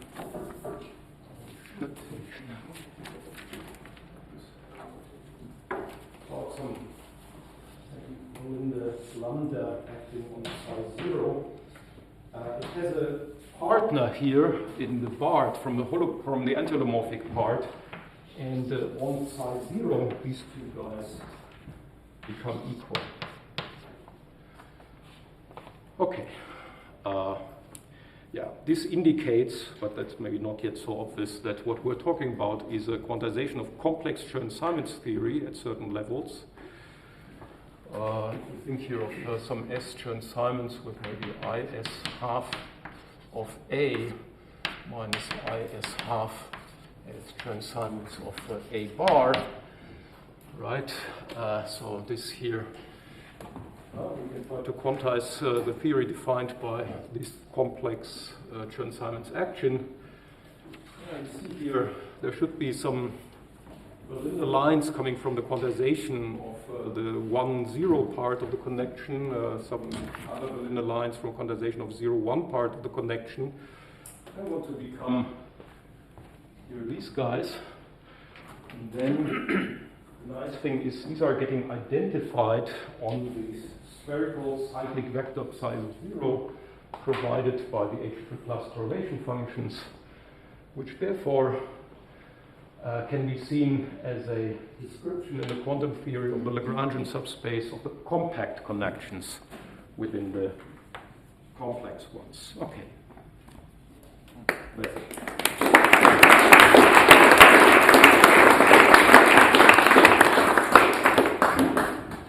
you very much. So we need our lunch in 5 minutes. Sorry, it's just time for one short question. Otherwise, I'm pretty sure you can do this afternoon.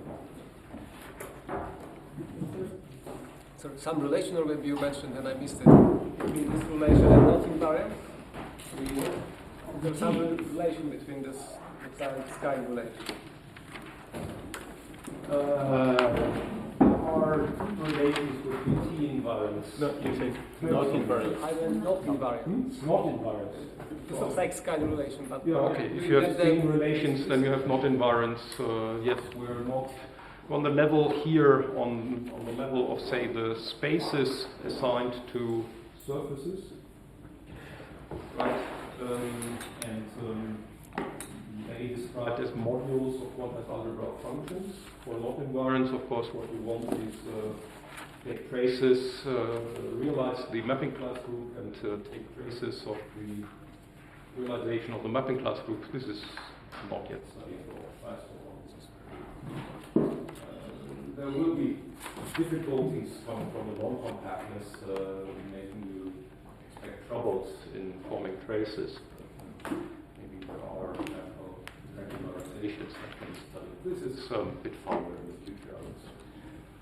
So now we have to analytically continue the positions of punctures to make the braiding. I mean, difficult or not.